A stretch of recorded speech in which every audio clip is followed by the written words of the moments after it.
grab a beverage or two and settle in. This is the Morning Tailgate on Raider Nation Radio, 920, the flagship for the Silver and Black.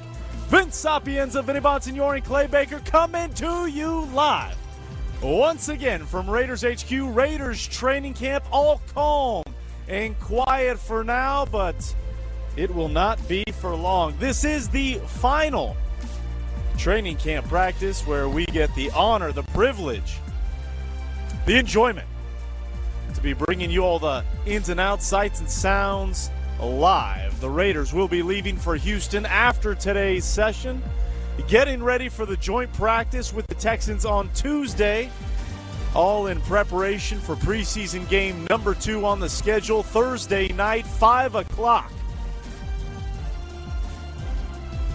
How many reps does Fernando get? How much are we going to see that play number increase for number 15? That is the question on everybody's minds. But before we get to those questions about the quarterback situation, which there are plenty, welcoming everyone, a good morning, a happy Monday to you. I know here locally, week 2 of school, so hopefully the routines are starting to kind of file in. For the Raiders, you know, the routines are slowly but surely getting there as well in terms of what the regular season may look like as they set sail later today for their first road contest of the 2026 campaign. Couple news and notes from the weekend's practice. No availability. Media not allowed in on Saturday, but we did get to lay witness to practice Sunday morning. Brock Bowers, a noticeable and notable absentee. Clint Kubiak said it was excused due to personal reasons, so we'll see if number 89 is out here today. Tonka Hemingway given a rest day on Sunday. Again, we will keep our eyes out for number 97 for the Raiders. Good day for Fernando on Sunday. First-team defense led by Max Crosby wreaked absolute havoc all throughout the practice. And number 98, the Condor, was was on. Let's just say that he was on yesterday. Kirk Cousins, a bit of a tough day for him, again, because that number 1 defense battled so well. Fernando Mendoza, as I said, had a really good Sunday, I thought, in going up against the 2s. We'll see what today looks like. But, again, it is hard to ignore not only the conversation in our little bubble here that covers the Raiders with the silver and black lenses, as we do, gentlemen, but the national media continues to have the conversation about Fernando, with maybe the biggest question being, has he already done enough to change the conversation week 1 of the regular season? Good morning. A happy Monday to you both.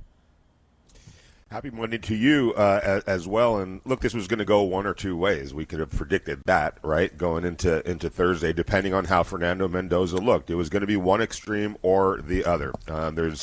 We're in this business, right, Vince? We know how this thing goes down.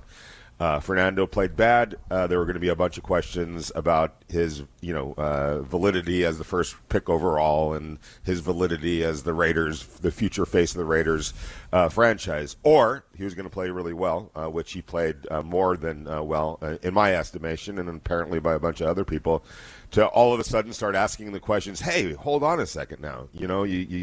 All indications are Kirk Cousins is going to start. Are we being a little too hasty on that? Did you see Fernando Mendoza out there in his first game doing what he did? And then there was going to be that opposite end of the spectrum, which if you're thinking about problems to have, that's not a bad problem to have, let's face it. You'd rather that be the conversation than the other conversation, which that other conversation, Vince, would have been happening had Fernando not played as well as he did. But he did, and so now we're having that conversation. I don't think it's going to sway the Raiders necessarily in terms of their decision for opening week. But I do think it planted a seed or was further evidence, whatever you want to call it, for them to, A, understand we're on the right path with our young quarterback. We made the right decision by drafting Fernando Mendoza. His future is bright. Now it's just kind of a matter of handling it and managing it and deciding when the best time is to put him out there. But if you're the Raiders, if you're Raider Nation, you feel pretty good about 15. And if you're everybody else, you're like, oh, wow, 15 played pretty good, and let's pursue that angle of whether or not he should be the starting quarterback, if he's ready to be the starting quarterback, if he's ahead of the game, ahead of the curve, and I think that he absolutely put himself in that position by the game that he had on Thursday night. Well, he played with confidence and he played consistently, and I would have to think that all the hard work that went up to leading up to preseason week 1, it was felt. You could see that there was a definite growing advantage on his side, that not only was he absorbing what he needed to do, but he also was able to execute the plan, and perhaps he's a little further ahead than where they thought he was at this point of his schedule of maturing into a starting quarterback. And Vince, real quick, for me, when I went back and watched that game, it wasn't just the accuracy. We know he's an accurate thrower. He showed that in college. It wasn't just the arm strength. It was him going through his progressions. He didn't just sit on that first wide receiver or even the second wide receiver. There were times where he went to number 2 and number 3 and number 4 in his progressions, and it wasn't like he was doing it in a hurried way, a desperate way, an unsure way. It was like boom, boom, boom, up, bang, there, I'll throw it there. It all looked so natural. He kind of made it look easy. And I know, somebody, on Twitter was like, well, then if he's going to do that, you have to really block for him. And I get it. Of course, that goes without saying. The offensive line needs to do its job to allow him to do those things. But here's my question to you, Vince. When you watched him go through those progressions, it wasn't a slow thing whatsoever. It was no, yes, right? It was in precision, to the point where he didn't need a whole lot of time, because he was able to go through those reads rather quickly to be able to get the ball out quickly, even if it was to his second or third or sometimes fourth read. It wasn't a labored or belabored process. It was very quick and very efficient. And to me, that stood out the most of anything that he did among the many good things that he did do. Yeah, I'll be fully transparent. And when we hopped on the show Friday, right, I called his performance good, not great. And I looked at it and I was like, it was a really good performance. But again, I wanted to make sure the caveat was good didn't mean bad. Just because it wasn't great doesn't mean it was a bad performance. I rewatched it over the weekend. And what you're saying, the elite processing that he was touted to have coming in, was on full display. Because when I look back at his throws and I look back at some of the decisions that he made, look, that first series he had was sped up. He admitted as much. He said he wasn't quite how he needed to be. He talked about, when I'm at, if I'm operating on a 1 through 10, I need to be operating, I think, what did he say, a 6? Well, he can't be at a 10, right? And he was operating at a very high level on that opening drive. It's to be expected. We're not going to, crown him or crush him based on his first series in an NFL preseason game. The takeaway I had over the weekend that I did not from Thursday night into Friday is that throw he made to Jack Besh that moved the sticks. He was hurried. He was sped up. I'm not a quarterback guru, but if I were to venture to guess, his mechanics weren't probably perfect. He went on pure instinct, and that pure instinct moved the chains, right? Like he showed that he does have the arm talent at this league, which I don't think was a question. But again, you want to see it. You saw that early, right? And you saw the decision-making. And then as the game went on, as we've talked about being here live at training camp as we are here today, what the common thread and the common denominator that we've seen from number 15 has been his ability to not make the same mistakes over and over. In fact, he doesn't repeat them. That's Clint Kubiak saying that. He is not a repeat offender in that ilk, and he gets better as these practice sessions got on. I think we saw a perfect example and a shining example of that in the preseason. I thought his processing got better throughout the game, and when it was on, it looked as high level as there is in the league. Like when you look at the processing, the throw, and the athletic ability on the Malik Benson pass, I think that's why everybody was salivating over that play, is because it was time, it was rhythm, and even though he wasn't on time and rhythm on that play, he still made it work as well. And so that play that that he fired that into 3 defenders. Saw that a couple more times yesterday here at practice. That's now becoming, I don't want to say a calling card, but he is finding confidence in those tight windows. The accuracy is there, but to your point, looking back at him, watching him go through progressions on different plays was very impressive. And again, the touchdown play that I think we talked about on Friday, that was processing to the highest degree because he didn't go through progressions. He knew exactly what the defense was before the ball was snapped. That in itself is progression, that's evolution, that is growth, and he's doing it what seems to be at a fairly relatively quick rate, right? So now what kind of and the question we'll have today is what kind of jump does he make from preseason game to preseason game number 2, specifically the joint practices, the mistakes he does or does not make from joint practice to preseason game 2. And I'll take it a step further on that touchdown throw. He knew what the defense was going to do. He didn't know exactly what they were going to do. He knew that there were 2 options. They were either going to go one way or another, and he had the answers for both of those of whatever decision. I want to say it was a linebacker, or I think it was a safety. Whatever that safety was going to do, whichever direction he was going to go in. I think it was it Gronkowski or not Gronkowski, but Gronkowski. He would have been great on a. No, it was our guy that. No, the guy that talks a lot about Ty Simpson, who, by the way, Ty Simpson looked pretty good too on over the weekend. Orlovsky. He pointed out how it's one or the other. If the safety goes in this direction, you throw it to that direction. If the safety takes that direction, you throw it right there. And so he knew exactly what he had to do. And that's the beauty of Fernando, is that he did that in such a seamless way. Like, it was like, all right, I'm keying on this guy, the safety. Whatever he does, that's going to dictate the direction that I throw the ball. And so that's the thing about it, is for the defense, you don't have any answer for that when the quarterback already knows exactly how to respond to whatever that you're going to do, and not predetermined what the quarterback is going to do, regardless of what you do. You have to kind of wait to see what the safety does, and he calmly did it, and then threw a beautiful throw to Jack for the touchdown. And just a small little glimpse of his processing, his decision making, his arms, everything, accuracy was all there on that short little throw.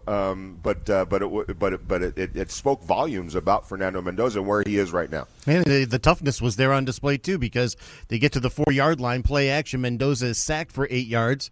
Now it's a 2nd and 12. He gets hit as he throws and completes one to Ian Thomas, but as a 3rd and 6, that play to go and hit Jack Besh curling into the end zone, that was something that is very pro level. That is something that you feel like as a starting quarterback in the NFL. Those are the kind of exchanges, getting hit, getting thrown around, tossed around, and in the middle of all of it, he's still able to go and collect himself and do exactly what he's able to do and execute that easy throw and a bullet to Jack Besh. And Vinny, the throw to Thomas, Vince, was huge because it put them in position to make it made it much more manageable. So even that little throw right there, which was about 5 yards maybe, it might not have seemed. It doesn't seem like a lot in the play in the scorebook, but from a standpoint of, hey, we need to get a little closer, obviously, and make this a more manageable 3rd down situation. So those 5 yards or whatever it was were pure gold to set up the touchdown throw on the next play. Yeah, Vinny, Clint Kubiak keeps using the same phrase when talking about Fernando the last few times we've been able to chat with him, and he keeps saying he needs more reps, and he's saying that in a way that doesn't sound like we're trying to figure it out. I think he's saying what we've been saying all off season. He's running his own race. How quickly can he get up to speed? And when Clint Kubiak says he needs reps, like I look at, I forget which I want to say it was his 2nd drive. I want to say it was before the Mike Washington Jr. run. It was the one where he rolls out and he kind of gets spun around and he throws incomplete, right? That play, to me, didn't look great, right? Looked wonky, looked like, what is he doing? That, to me, was him figuring out what he can get away with. There was another play, a few plays before, where he had to throw it away, and he admitted, he was like, "Man, I thought I was going to get the edge." In college, I can get that edge, and I can get a couple yards, but I couldn't. I had to throw it away. I think he's still figuring out what he can and can't get away with, but he did it at such a quick rate in the limited amount of snaps that he did end up getting, in my opinion. I was hoping for more, as I think a lot of Raider Nation was, but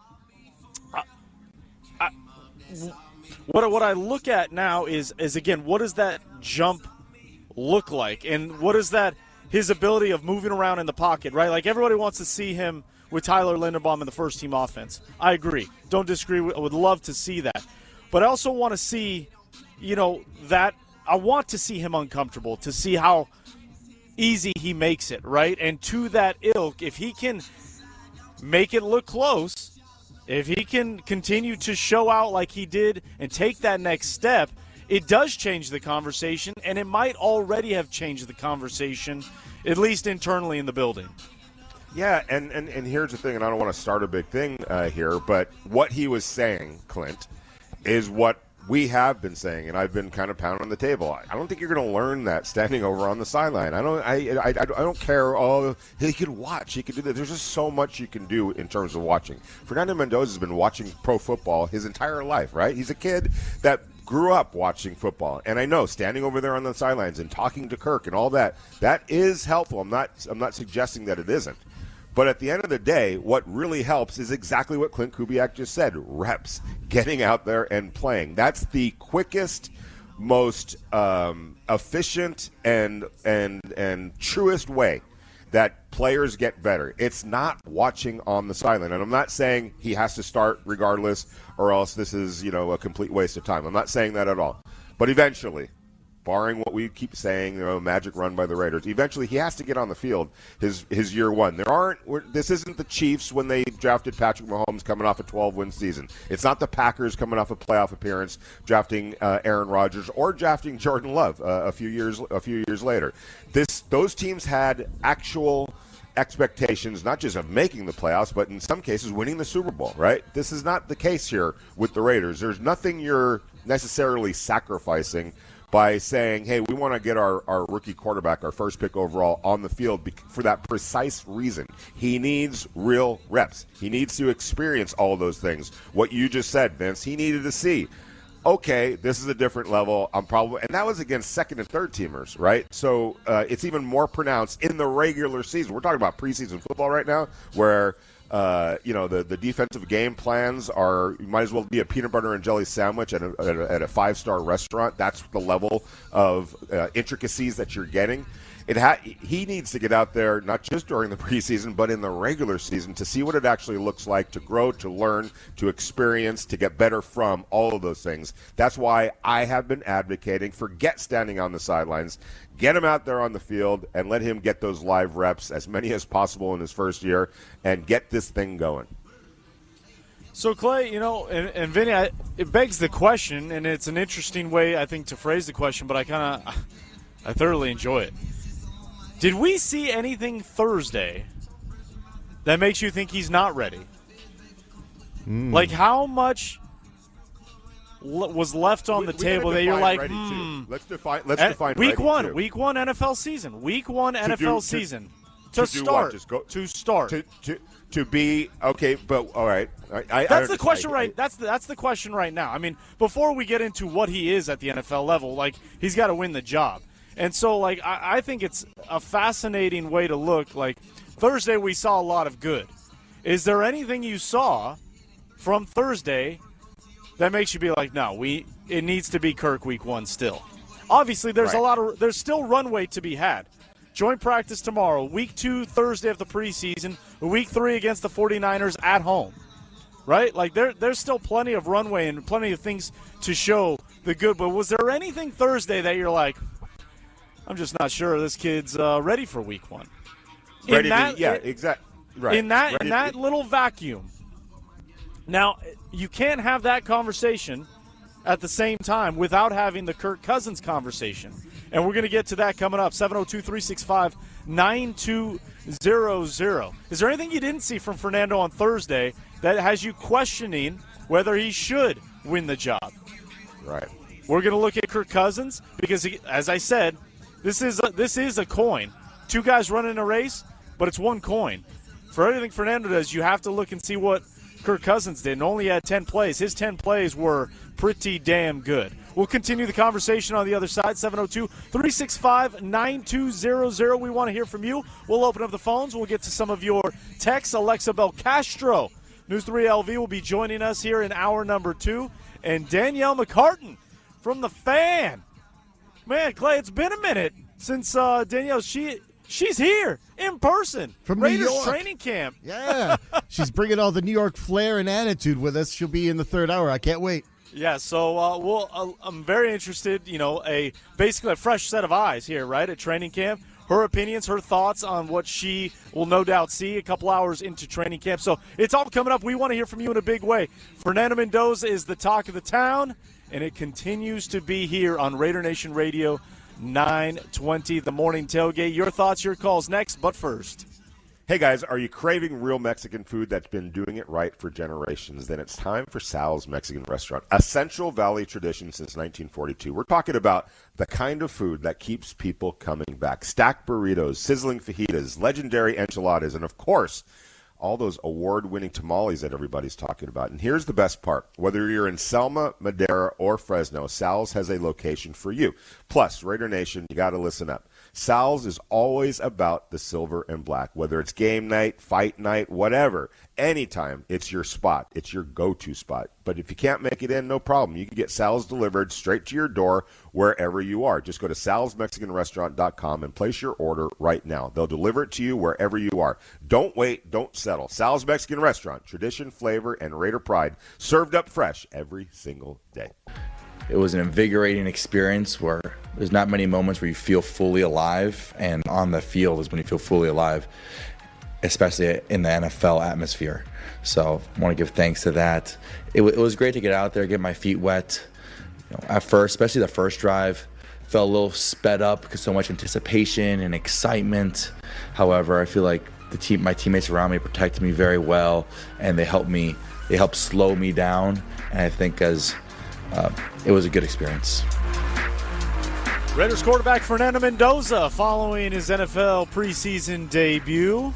On the call, his touchdown pass to Jack Besh. JT the Brick here on Raider Nation Radio 920. And quick programming note as we want to make sure we're blasting this all day. Q Myers, Unnecessary Roughness. He is going to be alive doing his shows from Houston starting today. And his show's brought to you, and the ability to get out to Houston and have that coverage brought to you by Paul Pata Law. It's not about the injury, it's about the recovery.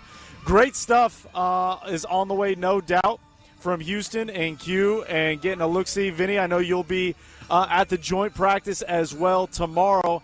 I know eagerly anticipated is probably the best way to describe what tomorrow has in tow. No doubt about it. I was actually supposed to be in Houston today, but some travel situations. It seems like the weather this time of year. There's a lot of storms and whatnot. So I'm actually in Atlanta. I'll be hopping on a plane. I'll be doing JT the Brick show today. So right after that, I'm headed to the airport and headed out to Houston. So looking forward to being there tomorrow. This is a date that we've had circled on our calendars for a long time. This is about getting some answers tomorrow when the Raiders take the field against the Houston Texans, specifically about the offensive line. They showed encouraging signs on Thursday and throughout training camp. I don't think anyone can argue with that. The addition of Tyler Lindenbaum, the health of Colton Miller. I thought Jackson Powers-Johnson looked really good on Thursday. And I just thought the offensive line in general looked good during their short stint. So that was an encouraging sign. But a little bit of a reality check tomorrow, and that's a good thing. It's one of the reasons why the Raiders sought out the Texans to practice against in joint practices, because they want to get stressed. They want to line up against one of the best defenses in the NFL, if not the best defensive line in the NFL, and see where they are from an offensive line standpoint, from a run game standpoint, ability to protect, ability to open holes, and, of course, get a better idea of where Fernando Mendoza is right now, and that's going to be a great exercise for the entire organization tomorrow in the heat and humidity. They're trading the dry heat for the humidity tomorrow in Texas, but I think this is going to be a valuable trip in the whole scheme of things. One quick note before we get out to the call, 702-365-9200. Brock Bowers and Tonka Hemingway both back at practice this morning. Brock Bowers was missing yesterday due to an excused personal reason, while Tonka Hemingway was given a rest day on Sunday, but again, both on the field this morning. So obviously, if anybody was holding their breath, Clay, and I know it's the last thing you want. know that's social media. If there was a proverbial holding of the breath, it was yesterday. But it seems all good as both are here with helmets. Another padded practice for the Raiders, and off we go on that. So the conversation has been not just here but nationally as well. Fernando Mendoza, is he ready to take the reins? Did he do enough on Thursday? But we're asking it kind of in a different way, but the conversation is and remains the same. Is there anything you saw that tells you he's not ready? Is there anything that he did or didn't do on Thursday that makes you feel like he's not ready? 702-365-9200. Let's get out to the phones. Raider Dave in Denver, good morning. Welcome to the tailgate. Hey, it's awfully difficult to see any mistakes when you're looking at it on a phone because of my stream that I had to watch the game on. But I didn't really see anything. I saw a couple things I did, like the fact that you threw it away a couple times. That first down completion on the right-hand side or the far side of the field looked really good. He got the ball in a safe spot and and quick enough to let the receiver go ahead and take a spin and grab one more yard before his other foot or body went out of bounds to get that first down. So there was some interesting small items besides the two big, laser throws that he did. But no, I haven't seen that. But the thing is, and like Vinny had pointed out, he's not going against the ones. And that's what I'm really hoping that you guys can report on this week is that hopefully, and I doubt this will probably happen, but hopefully it's one quarterback in with the ones, one quarterback out. One quarterback in with the ones, one quarterback out. And hopefully we can see what Mendoza will do, as well as Kirk Cousins, against a formidable defensive line, which now I guess has a backup piece to that line is a Raider. Is that correct? What's that? I missed that last part. Raider, did say it again? I think I saw something on the internet that the Raiders picked up a Texans defensive lineman. Yeah. Yes, they did. There were a couple of moves that the Raiders made. I'll get his name because I want to pronounce it. Yeah, I'm not going to pronounce it right. I just it's Fatukasi is the last name. Fatukasi. So let's just go ahead and hope that Fernando does get some burn with the ones, and so that the coaching staff can see what it's like against the best, some of the best in the NFL. Thanks for the time, guys. Have a great morning. It's Raider Dave in Denver. Thanks for the call. As always, really appreciate it. Let's get back out to the phones. Juan in Las Vegas, good morning. Welcome to the tailgate. Did you not see anything on Thursday? Hey, guys, good morning. And no, I mean, I think it went as what you expect of the first preseason game to go. It's just, hey, let's just see what happens. It's his first game. I don't know. I don't think none of us knew what to expect other than he was just going to take the field because it's preseason. And, yeah, I'm glad he said some things at the post-press conference where, if he was playing against Purdue, he can maybe outrun the edge. But in the NFL, it goes a little bit tighter. So I just hope that little mistakes that he learned in the post-press conference, maybe he learns from that. And I get it. I think if there was only like one bad takeaway, and it's not even a bad takeaway, is, the thread the needle and the triple coverage to Malik Benson's nice. But if he waited just one more second and he looks up to the right, there's a wide open man down the sideline. That's what'll get you on TV. That's what'll get us points. And I don't know if you guys know this, the last few seasons, we need some points. And I actually have a question for you guys if we have the time. So I know right now the reports are coming out that JPJ and Caleb Rogers is, competing for the starting right guard, which is all fine and dandy. Is there a possibility that maybe, just maybe, JPJ can move to the left side and we move Rodgers? Because Butler's only on a one-year deal. we still have JPJ for a little bit, and I don't know if maybe it's too early to talk Vita Vea this morning. If this is the third coaching staff that's not having problems with JPJ, but JPJ can't get his footing, is that maybe a valuable piece for maybe a Vita Vea trade down the road? Just a thought. Thanks, guys. Have a good day. Juan in Las Vegas, thanks for the phone call. Let me say this, and Vinny, I'll let you you could talk the Vita Vea situation, but I want to make this clear. This coaching staff does not have a problem with JPJ. Right. There's no issues with JPJ, and it might have been a little confusing yesterday, so I want to clear it up because I was here at practice and I watched it. Clint Kubiak was asked the question, and this is how it was asked. Jackson Powers-Johnson got most of the snaps with the ones. Does that mean he's solidifying his spot as the starting right guard? Clint Kubiak's answer was no.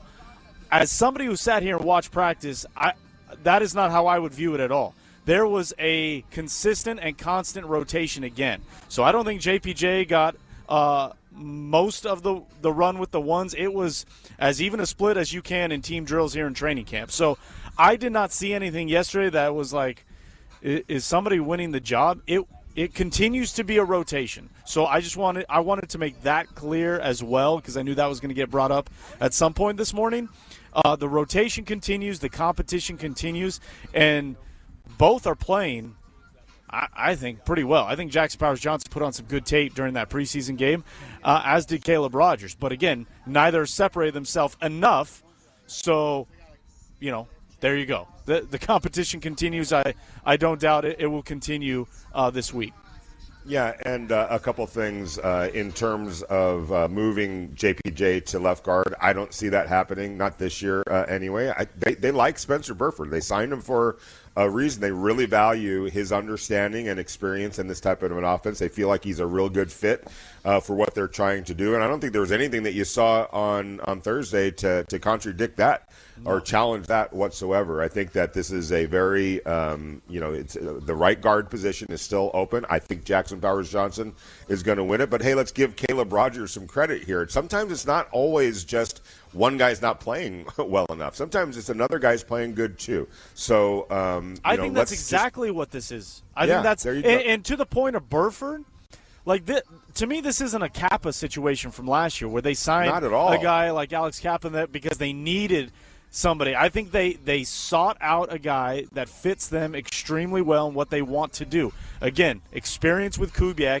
and experience with Kubiak means him and Rick Dennison understand what they need, what they're looking for, what they're hoping for. So you can look at the one-year deal and be like, 25 years old, Vince. Right, but that, with a ton of experience. But I'm glad you brought that up because everybody just keeps looking at the one-year contract as opposed to look at the age as well. They went and sought him out. It's not like that they were like, oh man, we need to get somebody. Let's go grab this 34-year-old, put him on a one-year deal so we can help fill the need. No, they sought this guy out. They really like what he is. The one-year contract, that'll settle itself out after this season. But I understand Raider Nation wants to get the investments on the field. You know what I mean? Like finding different ways to do it. That's awesome and that's great. But Spencer Burford has been, a real light for this offensive line and his staff. And here's the thing. In a perfect world, Spencer Burford earns himself a long-term contract with. Who wouldn't want that? Like, you gotta sometimes just let personal feelings to the side. As coaches, as talent evaluators, as a general manager, and everybody, you have to be objective. There's no subjectivity to this. You should not allow subjectivity to enter the picture. It's all objectivity. Write down what you see. Go with what you see, not what you think, what you heard, or how you've been influenced. Anything in the past, you just judge it for what it is right now. And if Spencer Burford goes out and has a great year, that's a great thing for the Raiders. It is. And so be open-minded to that. And so far, so good with Spencer Burford. I don't see a Vita Vea, a trade or anything like that. Now, granted, saying that, I do think that the Raiders realize they need to. There's still a need for some big-time players on the interior of the defensive line and depth along the defensive line still to this day. So that's something that they're going to, keep plugging away at in the years ahead. We'll see if something were to come about this year in terms of that position. But I would say, just based on my reporting, that if any kind of a big change were to happen along the interior of the defensive line, it's probably going to involve somebody that's in that age range that they really did target during the offseason, Vince, which is that 25 to 27-year-old target range, because they're looking at this thing from a big picture standpoint, not just a short-term standpoint. The Tampa Bay Buccaneers defensive tackle, I want to say, is closing in on 31, 32 years old. So he's kind of on that other side of the thing, and maybe in a different year, in a different sort of circumstance, where the Raiders were a team that was knocking on the door right now, that would make a lot of sense. I don't know that it makes a lot of sense in this case because, A, you're going to have to give up draft assets and maybe a player, and then, B, you got to turn around and sign him. This is the whole reason that it's not working out right now in Tampa Bay, or that there's misgivings in Tampa Bay, isn't because he's not playing well, isn't because they don't like each other anymore. It's because he wants a new contract, and a big one at that. And so if the Tampa Bay Buccaneers are unwilling to do it where they are, I don't know that it makes sense for the Raiders to go ahead and make that kind of an investment considering his age and where they are on their journey.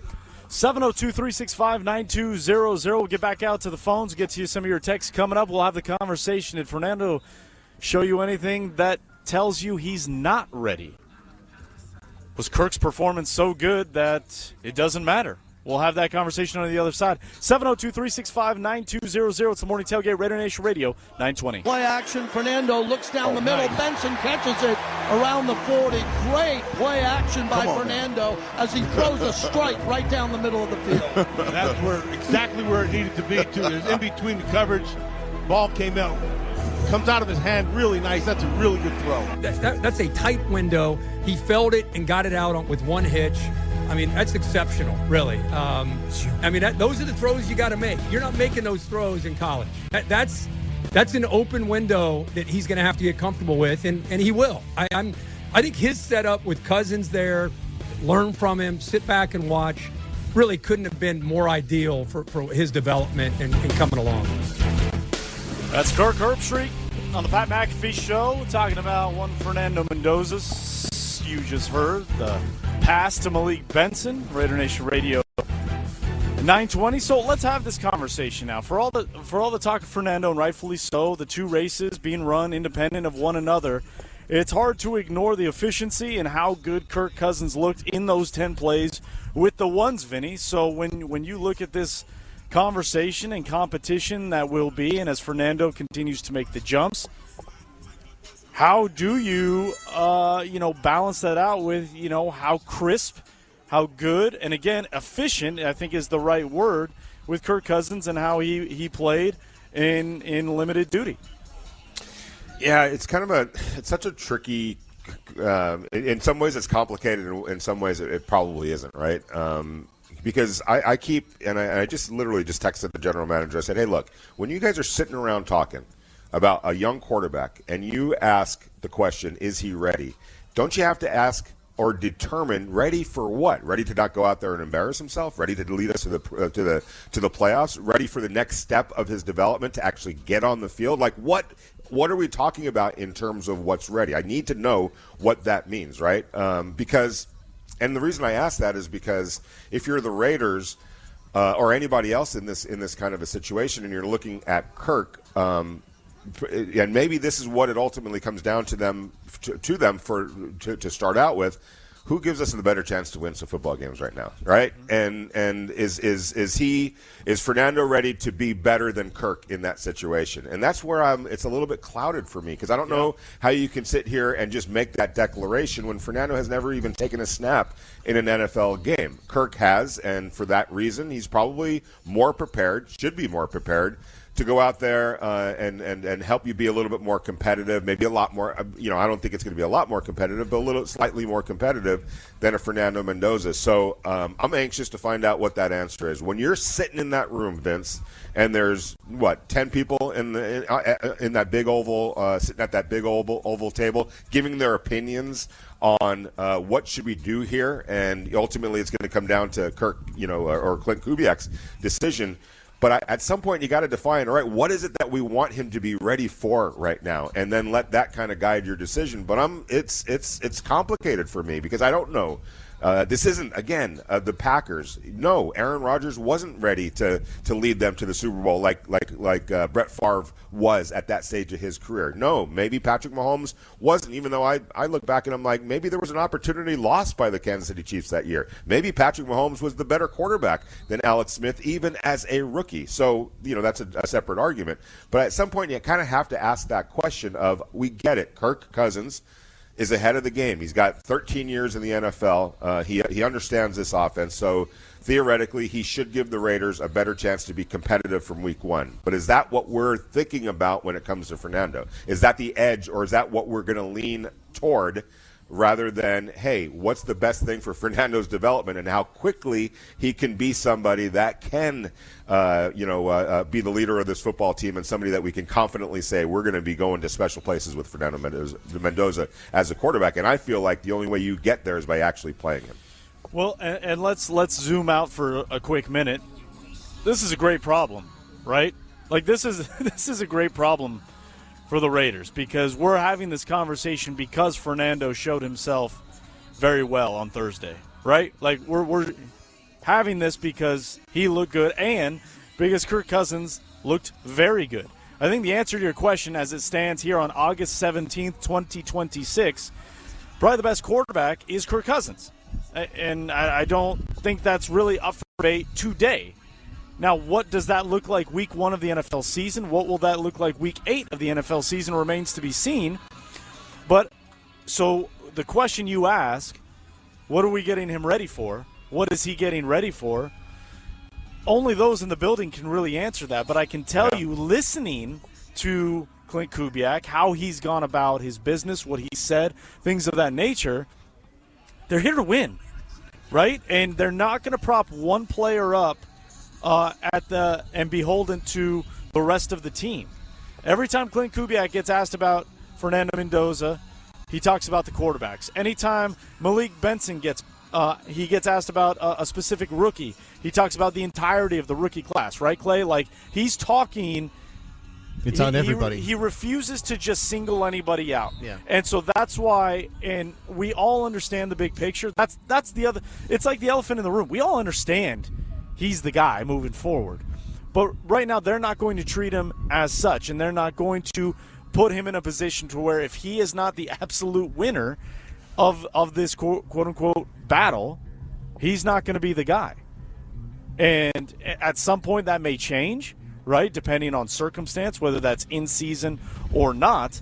But, when you hear Clint Kubiak sit there and say, we didn't run the ball as much as we wanted in the second half because we had to throw it because we were down, that's not a guy that's just out there trying to get reps and trying to feel out his team. That's a guy trying to go out and win everything. And I don't think that changes his mindset until Fernando changes it for them, which I think slowly but surely that process already started. And I don't think it was just Thursday night. I think it was, a product of the whole. Hour number 2 on the way here on the Morning Tailgate, live from Raiders HQ, Raiders Training Camp, 702-365-9200. We'll get to your calls, your text. Flying through into hour number 2 here on the Morning Tailgate. It's Raider Nation Radio 920. Vince Sapienza, Vinny Bonsignor, Clay Baker coming to you live from Raiders HQ, Raiders Training Camp. Day number, I don't know. What day is this? Thanks, Jordan. Thanks for that. The final practice before the Raiders set sail for Houston. Joint practice tomorrow with the Texans. Preseason game number 2 on Thursday. We are continuing our conversation we've had for months, as well as extending the national conversation that has been for the last number of days regarding Fernando Mendoza, how he looked Thursday, what that means ahead of the regular season opener week 1 against the Miami Dolphins at Allegiant Stadium. There's been a perceived, Vinny, plan that, Kirk Cousins is the number 1 guy, and he has been acting like it. Clint Kubiak has been treating him as such, and even going as far as to say is following that preseason opener loss to the Arizona Cardinals, he was asked, I believe, by Ryan McFadden when he hopes to name an official starter for week 1, and he says it's Kirk Cousins' job to lose. But again, furthering that conversation, how much ground has Fernando made up? How much does he still need to make up in order to overtake that role and make that decision for the Raiders head coach? Yeah, and I told you I texted the general manager. This is the answer, and this probably explains it all. If we're being honest. All right, this is the response. If this is in regards to Mendoza, so he already kind of knew right off the bat what the hell I was asking about. If this is in regards to Mendoza, it has little to do with when he is ready, and he put ready in quote marks. It has everything to do with Kirk Cousins. If Kirk plays well and the Raiders are winning more than they lose, Mendoza sits. If Kirk struggles and or the losses add up, Mendoza will play. History tells us this. When a quarterback is ready, in quotations, is so highly subjective, and you won't really know until he plays in the regular season. So like I said, it's complicated, but maybe it's not that complicated. You know, you start Kirk and you see where that goes, and then you put Fernando in. I personally would that's not the approach that I would necessarily have. To me, but I'm looking more long range, and coaches and sometimes general managers have to look things short term because they have people to look at in the locker room, right? You have Max Crosby there, and he's going to want to know: are we playing the better quarterback? Let's give this a shot with Kirk Cousins? You know, he's a proven commodity, and maybe it's as easy as that for me. And it totally makes sense on the timeline. Like once the season kind of peters out, or the wins aren't coming, to put you in playoff contention, that's when you turn to Mendoza and say, okay, it's yours now. Go do your thing. All right, we'll continue that conversation. But joining us now is Alexa Belcastrom, News 3 LV. Alexa, good morning. Welcome back inside the tailgate. Hope we're doing good well. Morning. Are we still trying to come down from the intense practice that was Sunday? What'd you make of yesterday's practice? I think that was the best practice we've seen yet. To be honest, everything looked so everyone was dialed in. Everything looked like they were just ready to go in every drill. So yeah, I agree. It was pretty intense practice. I liked it. Vinny, before you ask your question, I said yesterday that it was probably the most intense practice to date under head coach Clint Kubiak, and the pads were popping in a way like we haven't seen before. It was interesting to see how he was going to, approach Houston week, as the pads will definitely pop tomorrow. Go ahead, Vinny. Yeah, and not only that, this was a team that hadn't really gotten on the field together as a full team since Thursday, really. And so there was a little bit of rest period for the body to really take hold and respond, and no surprise that guys were getting after it. But Alexa, along Vince's point, and I want to get your thoughts on this, you better be ready to get physical against the Texans tomorrow. And I would imagine that not that guys like Max Crosby needed that warning or bell to be rung. He knows what's up. But for everyone else on the team, especially some of these young players, this is going to be a real testing ground for them, and it's going to be a physical one. What are you hoping to glean from the Raiders' trip to Houston? Yeah, I mean, you're going to go against one of the best defenses. Granted, it is preseason, so who knows if that will be the case. But, yeah, I think just Clint Kubiak overall wants intensity. And I also think after that first preseason game, I think it gave them a different outlook. They already have a different feel on this year's team. They already have a different feel on the coaching staff. But I think it almost gave them an extra bit of momentum because, I mean, that first drive alone, we saw players get involved that we've never even saw last year. So there was more completions than I feel like we saw in one drive than almost the entirety of last year. So, yeah, I think they're heading to the Texans with some hope for sure, and they want to keep up this intensity that they were able to see their result on the field for sure. Well, and also even if you go in to find, like, are there certain pairings that might find themselves, certain patterns, like the way Cousins is driving the ball, maybe the way he's getting Genty upfield, the way the offensive line is blocking. But there's also a pattern in which you've seen in practice of how Mendoza and Malik Benson are hooking up. This could be another pattern that we're looking forward to see in week 2 of the preseason, especially in the joint practices, the way those two kind of pair off each other and working in tandem. They have a great connection, and I can't wait to see once they both get opportunities together with the ones. I think really just what stands out to me is how quickly the two of them are developing, and you can tell that, those are two guys after practice who sit and talk ball together. And I think Benson's really impressive because he wasn't necessarily someone that I was excited about, to be completely transparent with you. And then you see what he's doing in practice. Gosh.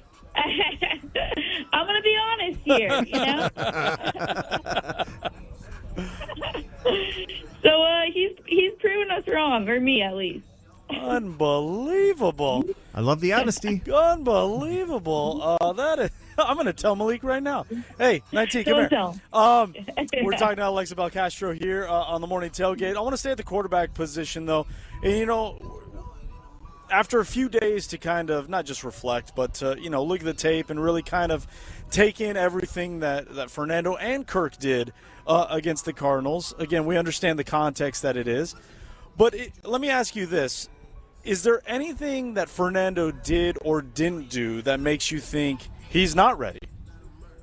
No, honestly, no. I was so impressed. I think what impressed me the most was his football IQ. I mean, you saw him working through his progressions. I think it was third down before his touchdown to Besh.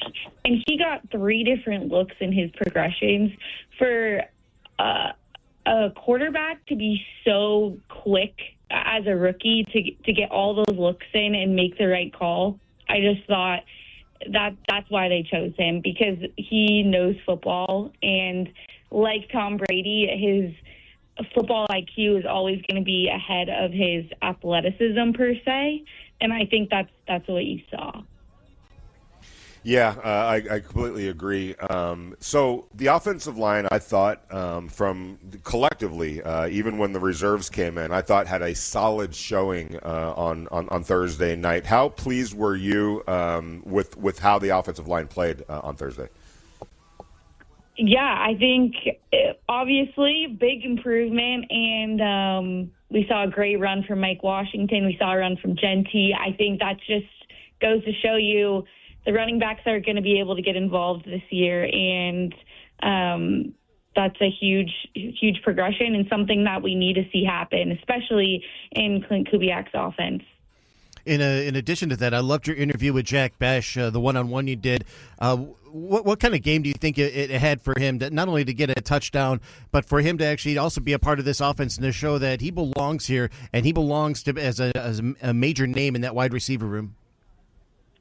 There was something I asked him, like, what is the difference between Jack Besh, the rookie who walked in a training camp, and Jack Besh this year? And he, 2 seconds, said confidence. He just said, the game has slowed down so much for me, and my confidence has gotten so much higher. He said it last year was a little overwhelming for him, as you'll hear a lot of rookies say. And I think this system, like as he was saying, just fits him so well. He's able to be a physical wide receiver. Like, he can make the blocks. He can almost play as a tight end. And we weren't able to see that from him last year. We weren't really able to see him at all. So I think this system is just going to fit him so well, and we were able to see that. And then you have guys like Benson who give you a different type of weapon. He's more speed and ability to stretch the field, where I feel like Besh is the guy who's going to get physical and make the blocks for you as well. So Alexa Belcastrom here with us on the Morning Tailgate, Raider Nation Radio 920. Going back to yesterday's practice, talking about the intensity and how competitive it was and just extremely, extremely physical. To the surprise of nobody, leading that charge was Max Crosby. And he had one maybe, again, maybe his most impactful practice, and that's saying something of all training camp. But I mean, he was everywhere. He was batting down balls. He was pushing DJ Glaze back quite a few times. One time, he threw him into Kirk Cousins, and I thought that was going to set off round 2 between the two, but cooler heads prevailed. There were a couple little pushing and shoving amongst the linemen throughout the day. it feels like we're at the stage, and you tell me your expectations for specifically tomorrow. Like, the ability, the patience level has run out. Let's just put it that way. And so if they're acting this way with each other, I can only imagine what that breeds for tomorrow. I was finally able to use some gnat sounds at the start of my package of some pop. So I was very excited about that. I've been waiting for that. I think there's going to be a lot of intensity at practice. I think they're waiting to just go hit someone else. The Texans kind of play a little feisty as well. So I think you're definitely going to see some fights happen over in Houston. Will you guys be there? Will I be able to have you as a source? I will be there for sure. Yes. Okay, good. So I will. I'll have a bird's eye view tomorrow. Really looking forward to it. When you look at the Houston Texans, what jumps out at you about if you're the Raiders, what are you bracing for from the Texans, especially during tomorrow's practice? Not so much the game. We'll see who plays among the starters, but from tomorrow's practice. I think they're a great measuring stick for how to look at the Raiders, like how they handle speed and physicality, because those are two things that the Texans have a lot of. So for Fernando Mendoza especially, I want to see how he responds if Houston can speed up his clock, if he can, still get those progressions in, stay composed, make the right decision when the pocket isn't clean, because they're going to put a lot of pressure on the offense. And defensively, the first preseason game, I know everyone was saying like it was so vanilla and all the things, but I do understand you don't want to show all your cards in the first preseason game, so you're not going to see everything they have in the bag. But I'm watching the edges in the secondary, that young secondary, can they have a better game than the first game? And because we've seen it in practice, and yes, they're going up against Raiders wide receivers, but we've seen flashes from this secondary of a lot of potential from these young guys. So I hope we're able to see some of that as well. So regardless of how vanilla the scheme is they're running at this point, you want to see better tackling, better communication, and guys setting the edge. And that's a big part, because the secondary has to have some sort of about face when they come into preseason week 2 to see, all right, we're not going to allow anything too soft. We're going to stay sticky. But maybe the story of the week 2 against the Houston Texans, especially the during practice, is can this offensive line not only protect the quarterbacks, but can they open up the run game for Genty and Washington? Because often a better run game is the best weapon against a defense that is constantly attacking the quarterback. Maybe the offensive line might be the hero of this week. Yeah, I think you're absolutely right. Can they, get Ashton some more reps? Because I've had so much fun even just in practice watching Ashton, because you really weren't able to see his full capabilities last season, and it's been fun having that now come to life. But the offensive line is definitely a big one for me, and we've seen the Raiders work through different combinations at right guard, so I'll be interested to keep watching that between Caleb Rogers and JPJ. Yesterday, Kubiak said that's still very much a battle, so I think this is going to be a huge test for the two of them, especially at that right guard position. And can they establish the run game that Coach Kubiak wants this offense to be built around? It's Alexa Belcastrom, News 3LV. Alexa, did we figure out our social media? Did we find out who you are now? Tell the people how we can find you now. So to anyone who reported my fraud account, thank you. But it is still Alexa Belcastrom 2. I am too scared to change the username because I don't want to be banned for a month. So Fair enough. All right. Well, I'm glad we got that settled. Alexa, we appreciate you. Thank you so much. We'll do it again next week. Thank you, guys. That is Alexa Belcastrom. And looking at yesterday's practice, guys, I got to tell you this. As I said, super competitive, super physical, right? Like Max was maxing, right? Like that's the only way I can describe it. That being said, I hope what I saw Sunday carries over for what you will see tomorrow, Vinny, because there's got to be a sense of snarl that has to develop over the course of training camp, right? There has to be a sort of toughness, especially the way Clint Kubiak wants to run his offense, and I know Rob Leonard wants to run his defense, specifically the defensive line, right? Like there has to be some kind of nastiness going on there. And especially at the right guard position on offense, you look at that, there has to be that anger, that echo. So it's not that I'm hoping for scuffles or anything like that because I want work to get in. But there has to be, as Max said, towing the line, sometimes going over. I hope that kind of happens tomorrow for the good of the Raiders on both sides of the trenches.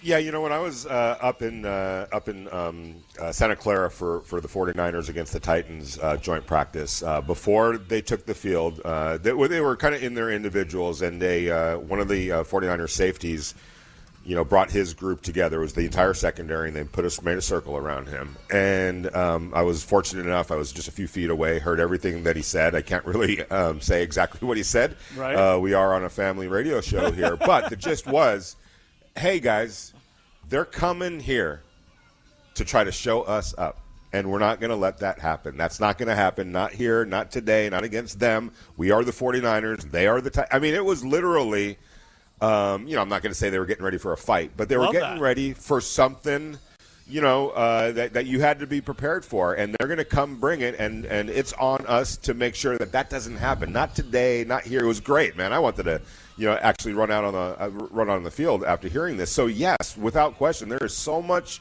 pride on the line. On top of the fact that you've been banging into the same guys for 2-3 weeks now on your own team, you get sick of that, and you want to go do it against somebody else that's wearing a different jersey. Yeah, you had that opportunity to do that in the game, and you got that out of your system a little bit. But now you get to do it for like an extended period, a full practice. It's probably going to go for about 2 hours or so, and you're going to be banging heads in meaningful, moments against a team that's been to the playoffs, the last 2-3 years, against one of the best defenses in the NFL. You better have some pride when you're going into that into Texas. And I guarantee you, Max is going to get that group together on his side of the ball and make sure that everybody understands what's at stake here. Because here's the other thing: we're all going to be there, and a lot of media members are going to be there. There's going to be a lot of reports about what happens.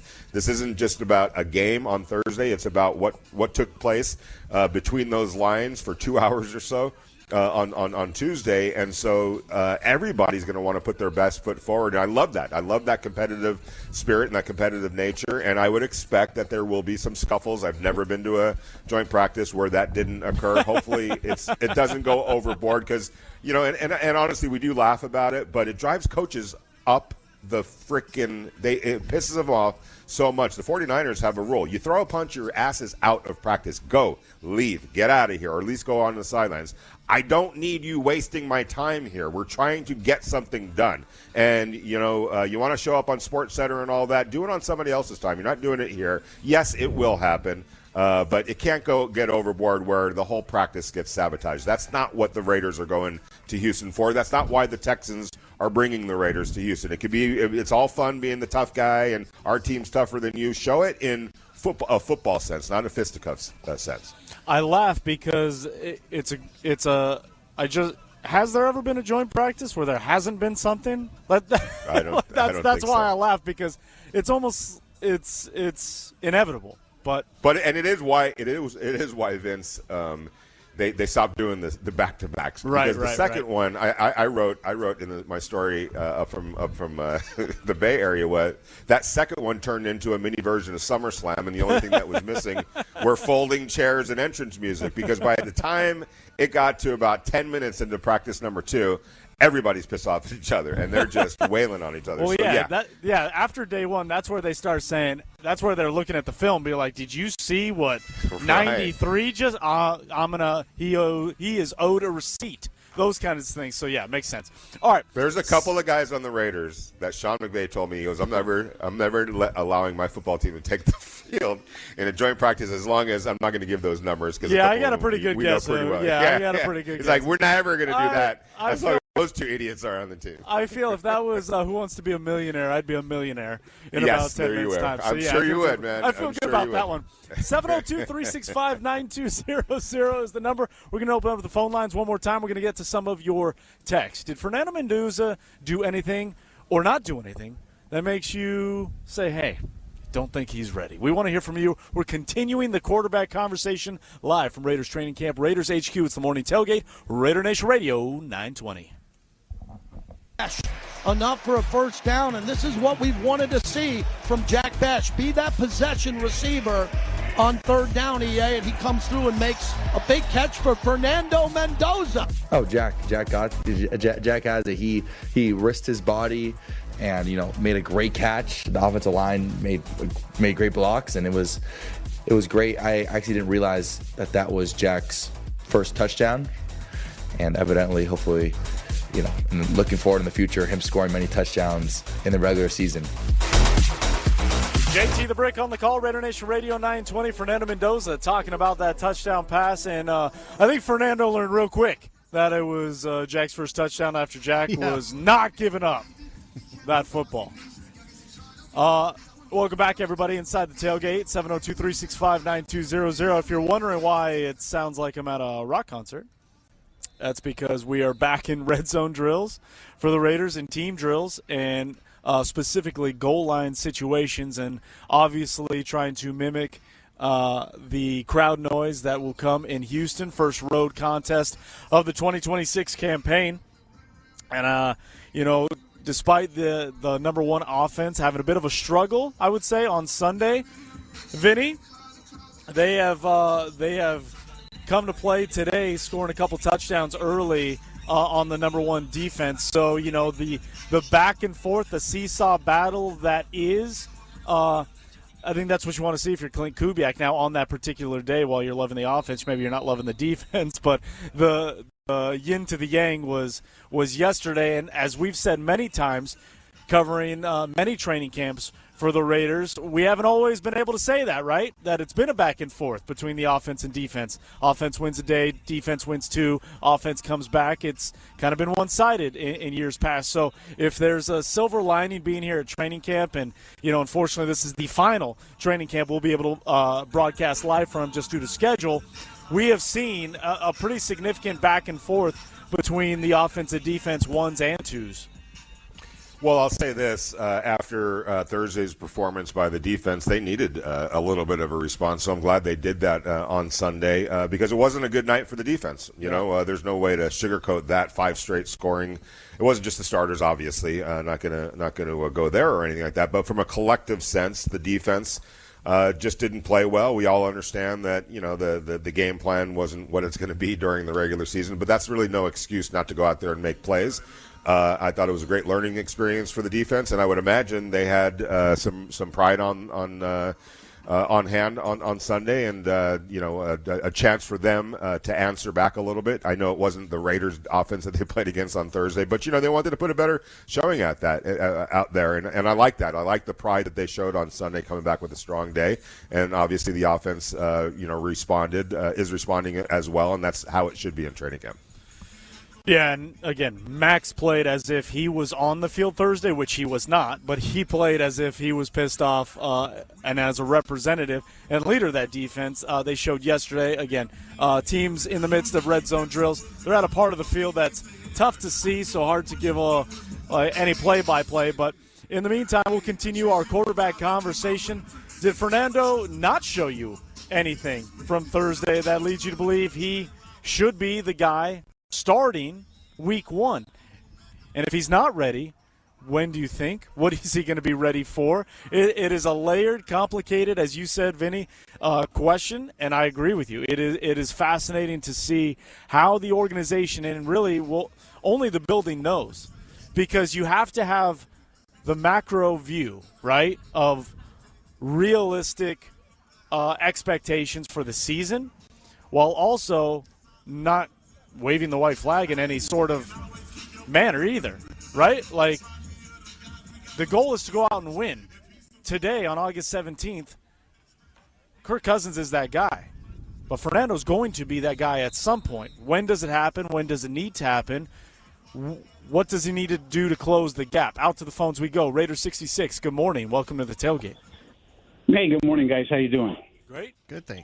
I tell you, look, watching that game, and I think most of us fans, and I think most of the media will say, yes, Fernando could play. He could start in the NFL. He's got the physical tools, and I know we don't have a word of the day anymore, but here he comes. He's got the mental alacrity to, process things quickly, and he could be the starter. But they got Kirk Cousins solely for the reason that he doesn't have to be pushed out there before he's ready to succeed. How many times in the last several years have we had a game that went sideways and we're like, the coaching staff didn't put the Raiders in a position to succeed?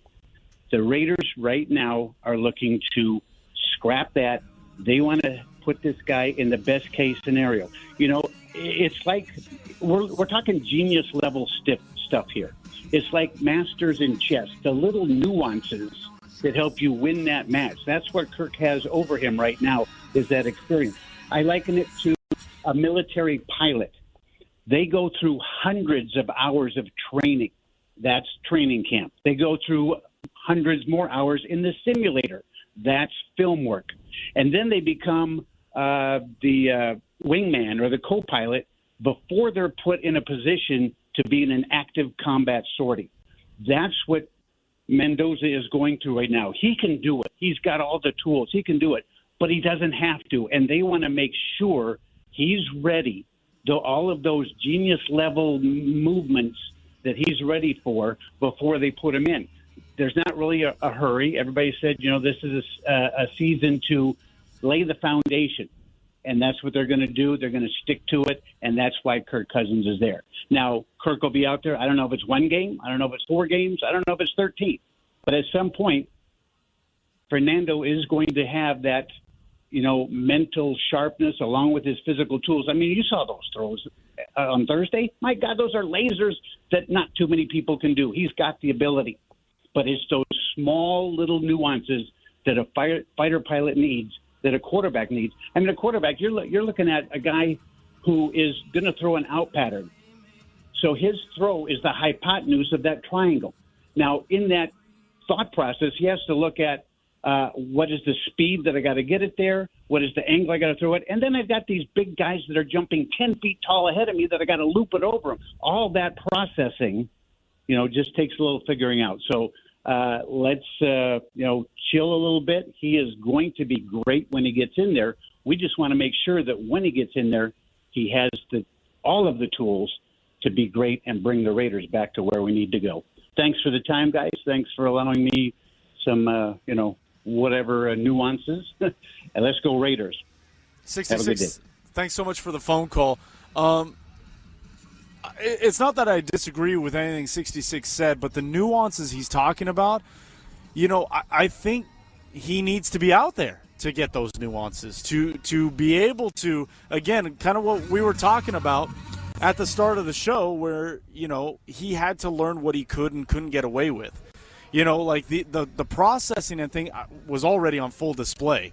It's kind of the other parts of it. And the other thing that 66 said, Vinny, was, you don't want to push him out there.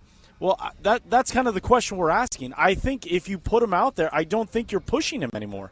I think he showed, at least in a small sample size, and we'll get to see another one Tuesday and hopefully another one next week. But if he were to be out there, I don't think it would be, the Raiders are pushing him out there. I think, no, he's showing he can handle it. Again, he needs to do it more, I think, in order to close that gap. But that pushing, I don't think is happening. Yeah, I mean, they're not going to do that. And if there's even any inclination that they would be doing that, they're just not going to go. That's why they brought Kirk Cousins in. What we are asking is, Has he done? That's the best definition of all. Has he done enough, or will he do it? Has he done enough now to show you that he might actually, by the end of training camp, have made them conclude that putting him out there would not constitute rushing him out there, that we feel good about where he is to go be the starting quarterback of the Raiders right now. It's not the end of the world if they say no. We're gonna slow play this a little bit longer and give Kirk the starting job out of training camp, which I believe is what is going to happen. But we'll see.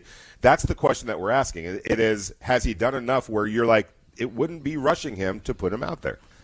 702-365-9200. Snake Man slithering through the Carolinas into the morning tailgate. Good morning. What's up, VBC? Hey, guys, I always came at this whole Mendoza aspect that I just wanted the offense to be developed. And, watching that game was very encouraging for the wide receiver core, because actually if you watch the first drive, they hit Trey Tucker on a nice out route. And we got Besh implemented into the office. For me, the wide receiver guys look good to go. I am cool with Mendoza starting. If that's where the offense is at, hey, let's do it. Let's roll with it, guy. But I want to talk about real quick. I sent you a text last week about the offensive line. The Cards, they actually did play their entire defensive line, their starters through the first half. They got 3 first-round picks on that defensive line at the defensive tackle spots, Collier, Robinson, and Nolan.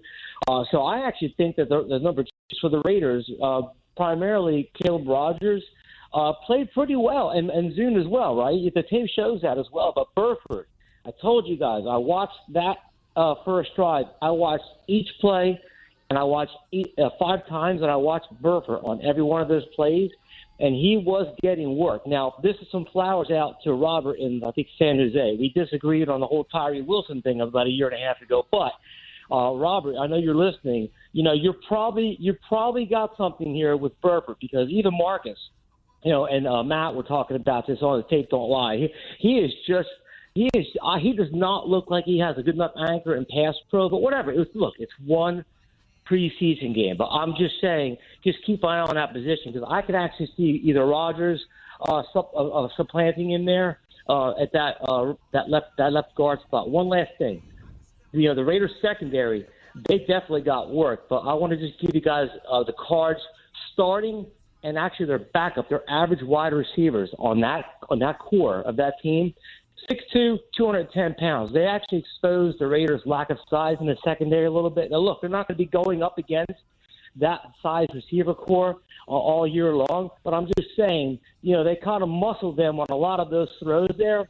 Let's kind of keep an eye on that, because Greedy Vance, Taron Johnson, Massis, those guys, they're lucky if they're pushing $190, right? So you're going up against some much bigger guys on that wide receiver core. So that's my biggest take so far, though, was the offense looks like the wide receiver cores are up to speed, and, hey, let's roll with it, man.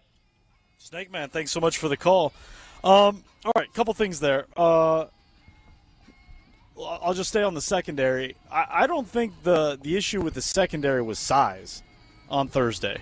I think it was a matter of coverage and a lack of, or probably too much thinking, and a lack of reaction, just going out and playing. I don't think they got outsized. Like, I know Jermon McCoy, like those 2 highlights, those 2 touchdowns, you sit there and you're like, well, he kind of got pushed off. To me, that's just losing the hand battle. Yeah. It's not that he's not strong enough. And he mentions Greedy, and I'm not picking on anything Snake Man said. These are just my own 2 cents rewatching the game. Greedy Vance might have been the best and most physical player in the secondary. He was in on a number of tackles, and he showed a penchant for putting his nose in there. And it's not like Greedy Vance didn't miss tackles. Taron Johnson, I think, missed 1 tackle, but Taron Johnson was all over the place. I really liked what I saw for the most part from Taron, especially Greedy Vance. Outside on the corners, again, I would like more physicality. I don't think it's because they can't. I just don't think we saw it, if that makes sense. Because we have seen a physicality here in training camp. I don't think it has to do with size. Like, they weren't getting out-jumped for balls and things of that nature. They were getting, they were losing hand fighting, and they were playing soft in coverage, in my estimation. Yeah, and I think we got a pretty good indication from Clint Kubiak. He wanted to challenge his guys in man coverage. Let's go see how we can cover in man coverage. This is the time you do that, just to either gauge where they are right now with press coverage and handling responsibilities like that, or is this something that we should continue to do?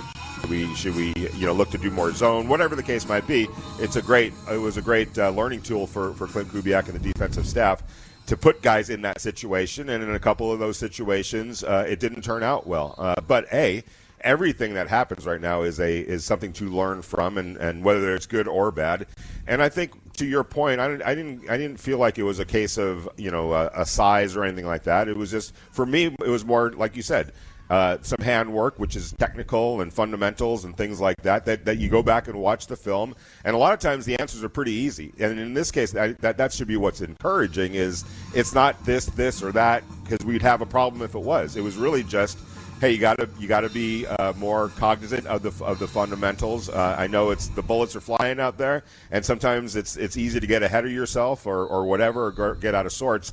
Can't let that happen, because that's the result of when something like that happens. So to me, it was more encouraging in terms of a learning tool rather than discouragement, because man, that guy just can't play, or he's not fast enough, he's not big enough, he's not strong enough. I didn't read it that way. 702-365-9200. We'll get back out to the phones here. Coming up, Fernando Mendoza. Does he close the gap? What does he have to do to continue to close that gap from Thursday, moving on ahead as we inch closer to the regular? I would say that the speed, also not having played, all of us haven't played football in a little while, so I think the speed's always going to be a little amped up, and I thought, the guys did great out there today. There was one play where I scrambled to the right, and usually sometimes I'll be able to get the edge, maybe scramble for 2 or 3 yards, and it's like, wow, you guys are a little faster than I thought. I'm not going to be able to get around them. So I had to throw the ball away and try to make the smart play to best serve my teammates. So I would say definitely faster, and they hit harder. So surprise, but no surprise. That is one Fernando Mendoza following his preseason NFL debut on Thursday. 10 completions, touchdown to Jack Besh. Did not get the ball. Jack Besh stole it from him. Well, I guess I shouldn't say stole it from him. He was on the receiving end. He just didn't give it back. 702-365-9200 is the number. Let's get back out to the phones. Charles back in Oregon, out of the hot tub and back to the sauna, trying to get down to 3% body fat. Good morning. Welcome. Hey, good morning, guys. How's everybody doing this morning? Fantastic. Very good. Awesome. So I had the opportunity when we got back home, undoubtedly I, of course, made sure the game was recorded and got to watch it again. And I found myself, because I was obviously at the game and then in person and then rewatching it. And I was really impressed by Fernando's ability to process information quickly and to get through his reads, like you had stated earlier. It almost feels like more will be revealed. I think it's like the ideal situation that they get to go against the Texans. And my hope is that the Texans play their first-string defense a little longer and they get Fernando in quickly again, because I want to see how he goes from week to week. So I would say we don't have enough information yet, but it couldn't have gone better. Kirk played great. The play calling was great. You're getting Michael Mayer involved. Fernando did very well. And so I found myself, when I looked at the schedule, I looked at it before this, that game. I looked at the schedule and I'm like, wow, where could you put Fernando in? Now I look at it and I see that the pieces around him look good. That first offensive line was protecting Kirk.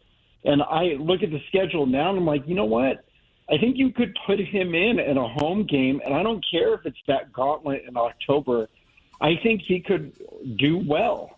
And I think there's, of course, going to be adversity. You're going against Buffalo or the Rams, but I still think he's going to continue to learn and get better every week. So I'm not fearful of it whatsoever. I think it made me feel like, you know what, if you got to put Fernando in, he can do the job. But more to see. The Texans will allow what Clint Kubiak said, which is it will reveal itself. And I really feel like it's going to go that way. So that's my take on it. Appreciate you guys. God bless. Thanks for taking the call. Charles in Oregon, appreciate the phone call. Good stuff, as always. Look, I'll say this, Vinny Clay, I'm less concerned about when he goes in, who he goes in, if it's at Allegiant, if it's on the road somewhere, because as we saw, there's going to be mistakes made, whether it's against the Arizona Cardinals, whether against the LA Rams. They might be heightened a little bit more. The mistakes are going to happen, but the question is, did he do enough to close the gap from the start of training camp to the first preseason game, and how much does he close that gap from week 1 of preseason to 2?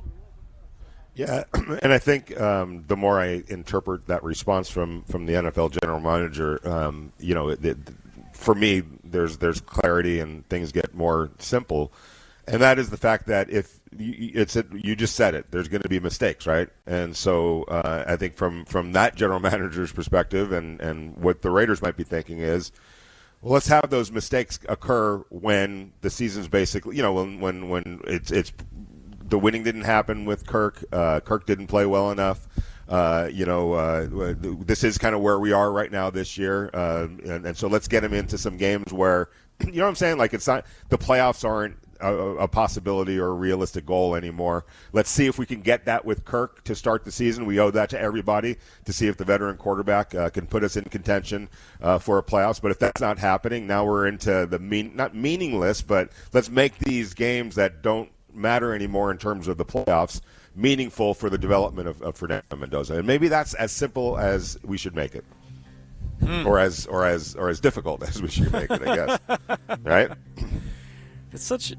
It's so complicated, so layered, yet simple. It's simple. I think we always have to go back to, they're here to win, right? Yeah. They are here to win. And if and when that doesn't become an option on a consistent basis early, then at what point does not winning not matter, but at what point does the experience take over whatever is not happening? We shall see. Joint practice tomorrow in Houston. Preseason game number 2 Thursday. The morning tailgate rolls on. Hour number 3, Danielle McCartan will join us live here from Raiders HQ, Raiders training camp. It's the morning tailgate. Number 3 here on the morning tailgate, Raider Nation Radio 920, the flagship for the silver and black. Vince Sapienza, Vinny Bonsignor, and Clay Baker coming to you live once again, one final time. This Raiders training camp from Raiders HQ. Getting you geared up, primed up, ready to rock as the silver and black get set to set sail for their first road trip of the 2026 campaign. Practice has another 30 minutes or so, and then the team will get one final workout, head to the plane, and off to Houston for their joint practice on Tuesday, preseason game number 2 on Thursday, before returning to Las Vegas, where they will close out their preseason exhibition campaign next week against the San Francisco 49ers. Then just like that, away we go. Week 1 of the NFL season. 702-365-9200 is the number as we are serenaded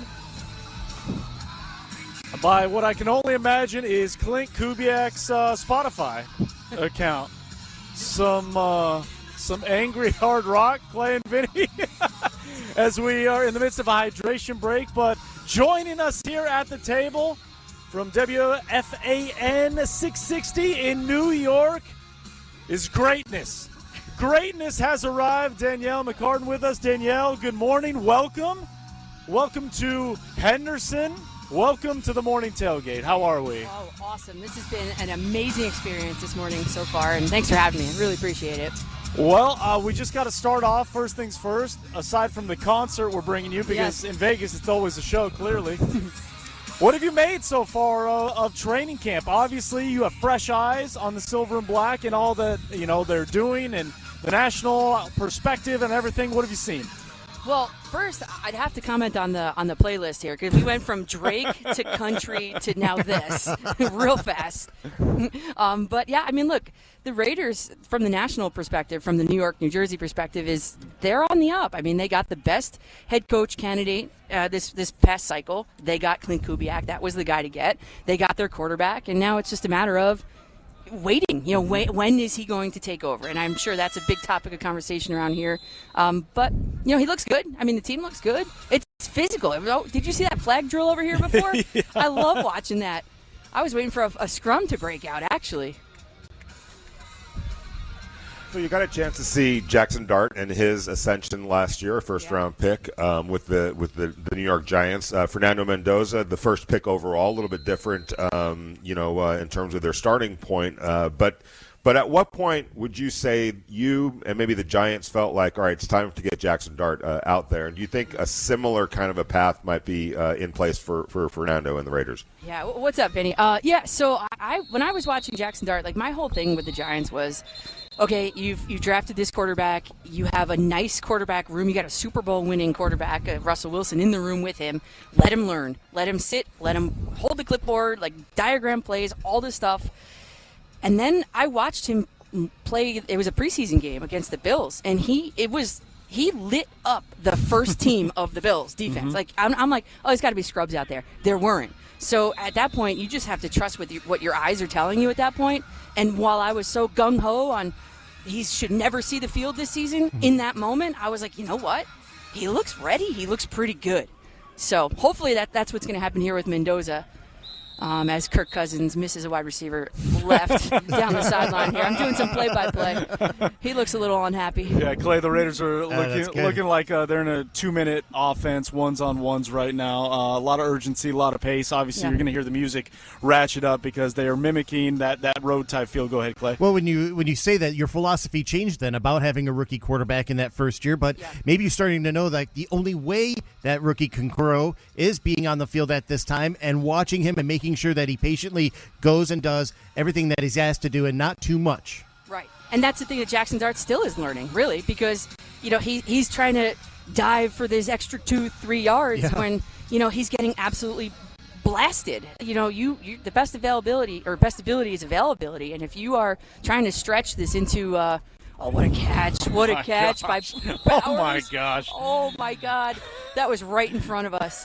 That was a back shoulder throw from Kirk Cousins to Brock Bowers, and we got a flag on the play. Yeah, on the run. Yeah, it was P.I. Nakobe Dean was draped all over him. Brock Bowers still comes down with the catch. Awesome. Classic. This kid's sick. He is Sorry, good. finish your thought. I know this. I love this. That was mesmerizing. I love that. That was stupid. Beautiful. But yeah, so as long as he's not, taking what the defense gives him and following that, then I think it's obviously productive. But Jaxson Dart still needs to learn that. Danielle McCartan joining us live here at Raiders training camp. Did they just call that offensive PI on Brock? Yeah, why are they moving it backwards? That's crazy. That's crazy. I mean, Brock hasn't done a thing wrong since he was 3 years old. Don't talk so loud. But this referee's going to hear you. Don't talk so loud. I know that. He needs to know that Brock doesn't do anything wrong. I think he needs to understand that. You talked about you learned in real time that Jaxson Dart needed to get more reps, and I'm curious your thoughts on what you saw Thursday from Fernando Mendoza, because as good as Fernando looked, Kirk might have been as crisp as any player out on the field with the ones. Yeah, I mean, look, he was making the throws he was supposed to have made, right? And you're not looking at statistics based in any sort of like preseason game, for me anyway. You're looking at, okay, does he make the right reads? Is he comfortable in the pocket? Does he command the huddle? Like all of these things. And even at practice here today, I mean, Fernando Mendoza was 100% in control of the huddle down on the other end on the goal line drills.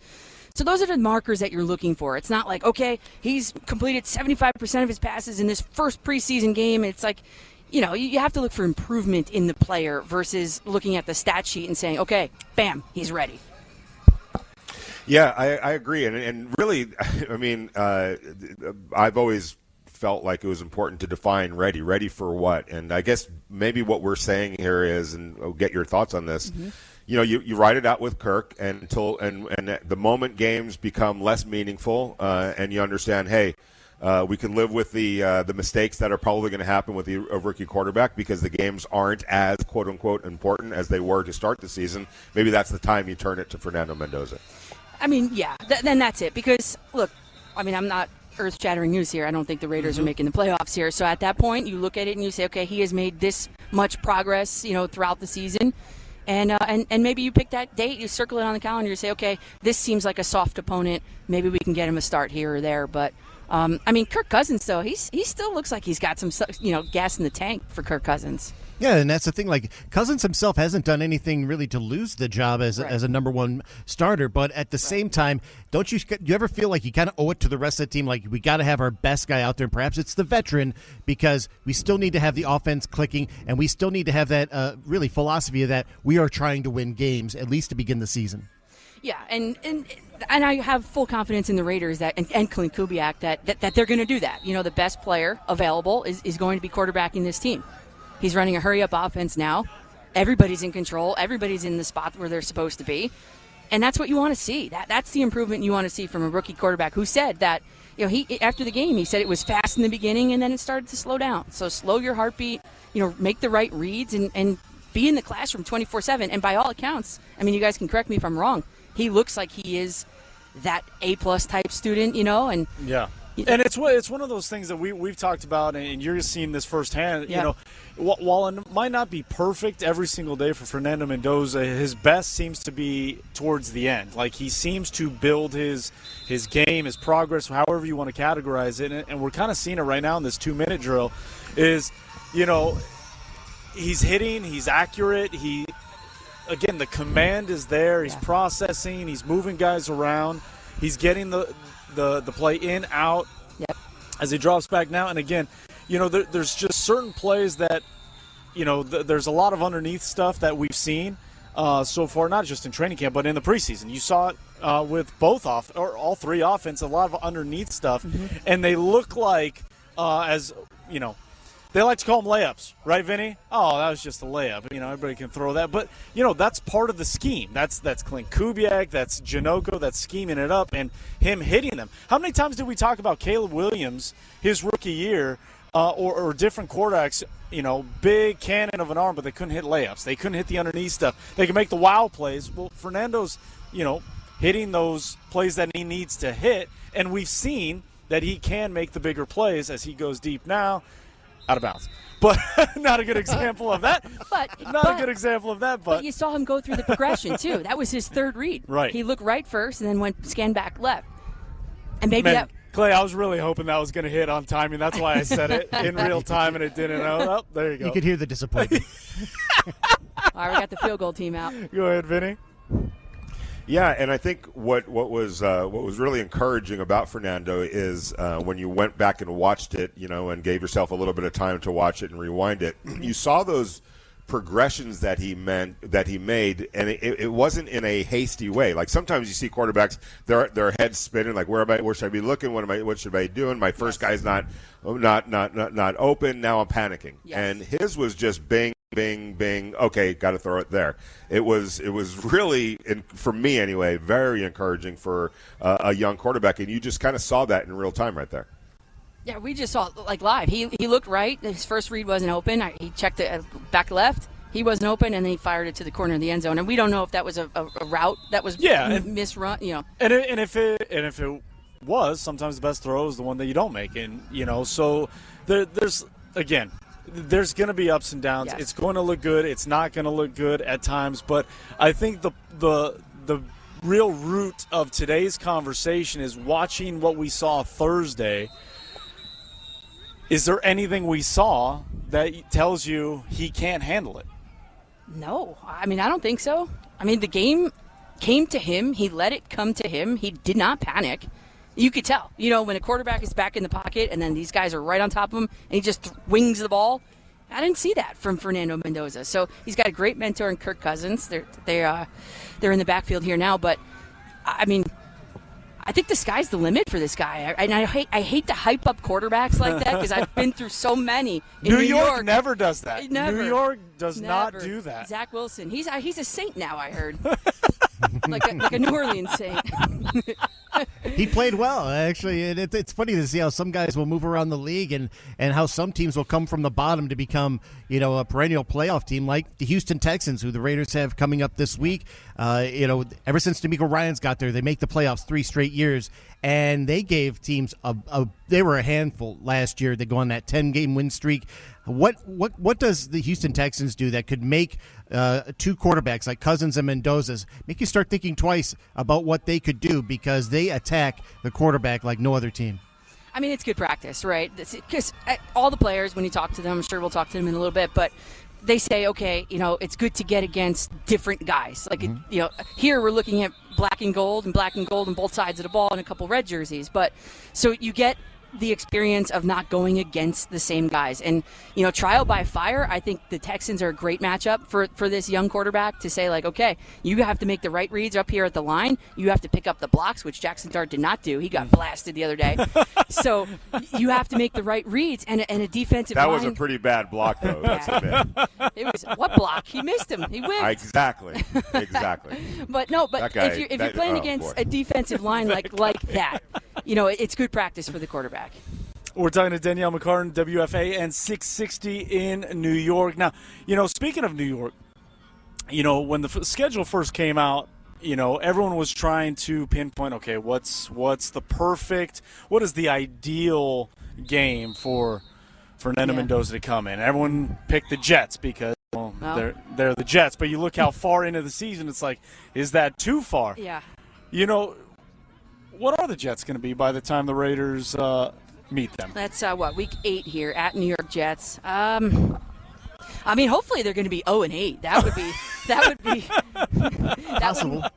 It is possible. It really is, and that would mean that the head coach is probably gone. Frank Reich has taken over. I'm just looking into my crystal ball here. Jeez, that is quite a. Yeah, it's dire. So the worst part where the Jets would be in week 8 is like 4-4. That is like purgatory, So either they're not going to be very good. So you're saying the optimism really that is currently here in the ether that is Henderson, Las Vegas, is not the same over there. It's a very different feel here, I got to say. It's a sunshiny and very different. What the Jets want to be next year is kind of where the Raiders are this year. They want to get their young, franchise caliber quarterback in place, and this is the best draft to do that in a long time. I can't tell you guys how many people I talk to in the NFL that are salivating. And I've never, ever, Vince, and, you guys, I've never heard it like this before in a long, long time. This is really could be an altering type of a quarterback draft for a number of teams, and the Jets being one of them. So, for the Jets, you just want to lose a bunch of games this year. I'm sorry, but that should be what what it should be. That's it, and they got the right head coach in the place to do it. So, too much? No, I mean, hey, here, Raider Nation Radio 920. that is A-OK by us as the looks like the 2-minute drill is a wrap. Nope, practice still ongoing. We were wondering because. They're scheduled to go to 9:30, but because yesterday felt like a little bit of a longer practice, I was curious if they were going to shorten it up today. They were scheduled for 9:30. Again, they're hitting the road after this practice, after they get their workouts in. But practice is still a go as the offense and defense now breaking up, splitting up into different fields, joining one another. We'll figure it out once they figure it out. They've got those red flags out. I love this drill. Do it again. Yeah, we'll figure it out. Danielle McCartan joining us here on the morning tailgate. So, Danielle, when you look at the NFL picture in the macro, right, as we kind of zoom out a little bit, what are the storylines? What jumps out at you as we get set for another beautiful NFL regular season? I mean, you got to point to what? Aaron Rodgers' final season, right? Are they going to make what is going to be good enough for him to go out on? Do they make the playoffs? I look at the Cowboys. They're always talking now that they're going to win the Super Bowl now on August 17th, and then all of a sudden it doesn't happen every year. Trying to think what else. The Steelers, the Cowboys. Aaron Donald. Vinny, what's happening? Another workout? How many workouts this guy got to do? Is he in or out? Figure it out. Did he make the team yet? Is he going to get cut? Well, I know we laugh at that, but this is a high wire act for Aaron Donald too. You know what I'm saying? Like there's risk involved for Aaron Donald, whether it's injury, whether it's going out there and embarrassing yourself, which I don't think that he will. But I know everyone's laughing at this thing that he's got to work out. It's not for the Rams to see him. It's for him to really see, man, is my body going to respond? How do I respond on back-to-back days? He has a standard for himself.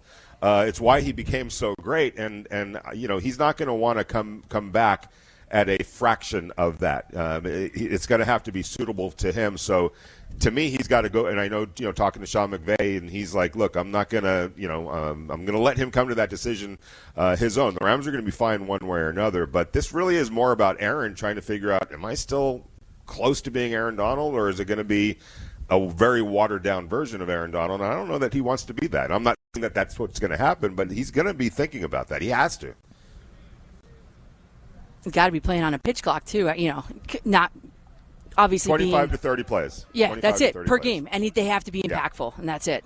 Yeah. And then if later in the season maybe you increase it when the games get a little bit more important, or if they're in the playoffs.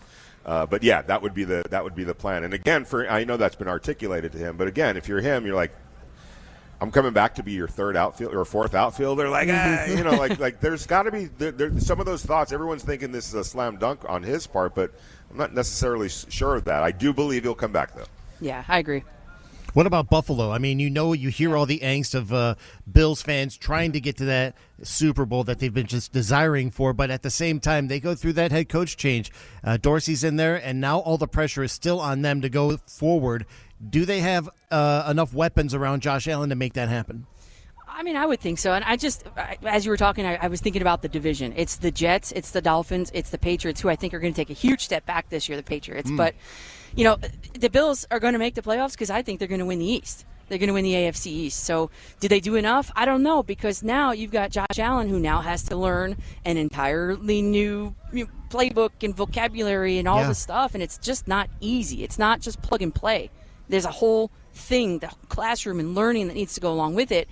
So, I mean, I think they'll make the playoffs. I mean, they're going to win the AFC East, and then it's just a matter of, how healthy is the team at that point in time. Yeah, but what's up with that stadium? Nobody can see the see field. anything, right? I know. What the hell's going on over there? I don't know. Oops. Who designed that? I thought you had a hand in that. What's going on? No, if I designed it, it'd look like this. It would look like this one with the sparkly floors. This stadium's beautiful. What do you think of amazing? Oh my God! Here? So this is amazing. The design looks the same here as it does in the Allegiant Stadium, which is awesome.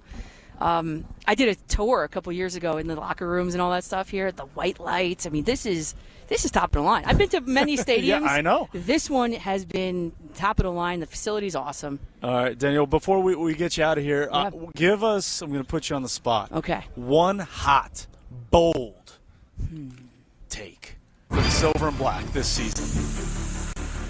Ooh, well, it's got to be a hot take about the quarterbacks. Let me pull up the schedule again.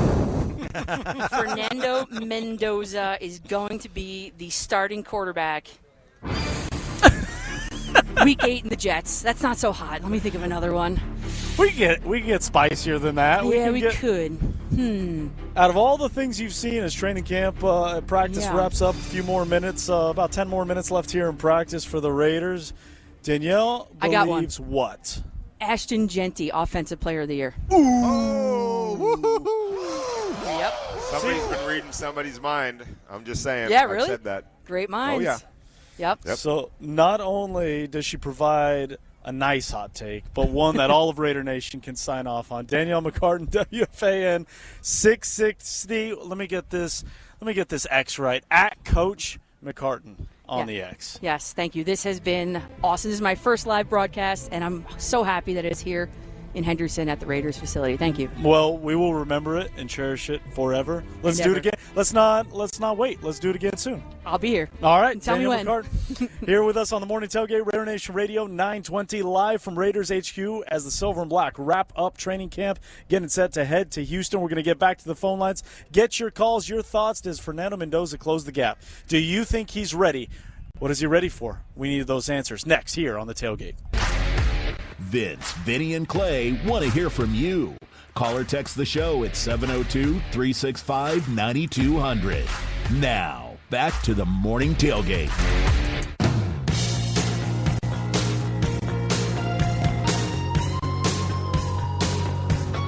Two-back set, Jack Besh in motion, Benson to the far right.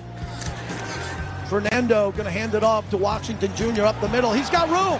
He kicks it out to the left. He's going down the left side, 40, 30, 20. Can he come inside? Brought down at the 13-yard line. There was the burst when he found the hole, bounced out to the left for a big gain. It's a great blessing, and I'm very, very grateful.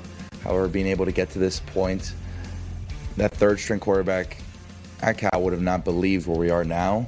However, now that I've been able to be blessed with great teammates, coaches, and given this opportunity, I need to take full advantage of the opportunity and make sure that I best serve my teammates from now going forward. That is one Fernando Mendoza following the preseason opener against the Arizona Cardinals.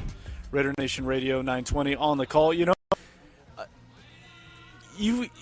Vinny and Clay, you sometimes forget, this guy is, we joke about it, and we play that song from Raider Reg, the future of the franchise, Raider Nation praise, and all this stuff. And you hear a soundbite like that where he sits there and he goes, if the kid from Cal, if you would have told him what I'm doing right now, like, even though this was the goal and this is everything he worked for, it's still hard to believe. So the amount of it's not even just pressure, just the amount of overwhelming nature of everything going on with him is so impressive. How he's handled everything, whether it's at the podium, whether it's how he's handling business here at practice, how he looks, in an exhibition game and moving on.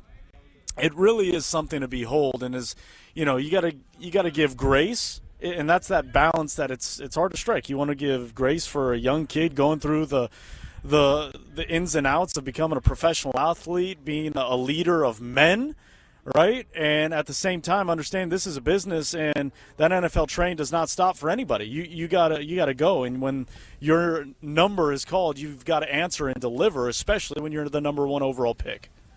Yeah, a couple things. Number one, when I close my eyes and I listen to Fernando talking, I'm not kidding around. I truly mean this. He sounds exactly like Tom Brady to me. Their pitch or their voice, what they say, how they say it, it's exactly the same. But it's interesting, what he was talking about. If you had told the kid from Cal, third stringer, and how you described it. It was funny because I was just watching a documentary on. I don't know if Clay knows who Harry Roseman is, but he's the radio play-by-play guy for the New York Mets. I think this is his last year. He's been there for years, right? And so they did they played his radio call of Pete Alonso's dramatic home run against the Milwaukee Brewers in the wild card playoff round, tied. Yep. It was just like 3-run home run out of like 2 outs, 2 strikes. Vince, I mean, it was one of those moments, right? Yeah. And he saves the day. So they play Howie's lead up to his at bat, right?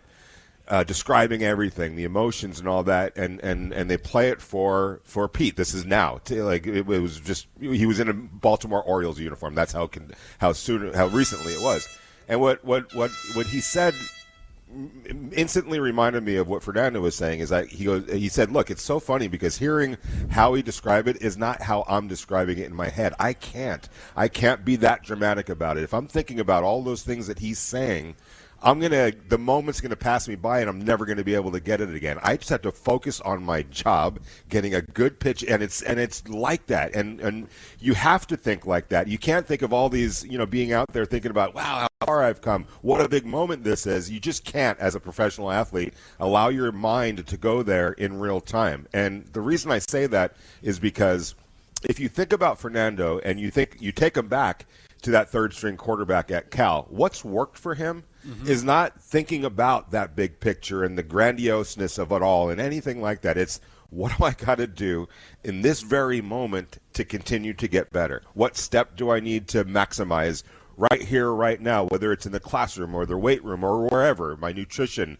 my cardio that nobody ever sees me doing? All of those little steps on a daily basis has gotten him to be the number one pick overall, the Heisman Trophy. That guy that was a third-string winner is a national champion.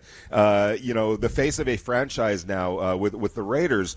All of those things have worked for him by keeping it all in that perspective and attacking each step, not even each day, but each step along the way respectfully and with appreciation and diligence, and it's worked for him, which is why it's so cool to hear him now. Just continue that. Continue doing exactly what you've been doing because it has worked. And if you don't deviate from that, and if you don't get caught up in the big moment, you're going to be just fine, and things are going to work out in a great way for him if he continues to have that mindset, which I believe it's obvious that he does when you just listen to him talk. Yeah, practice just wrapped up here for the Raiders, so we can now say a bit of tough news for one Jackson Powers Johnson. He left practice about 45 minutes ago with a trainer into the facility, did not return.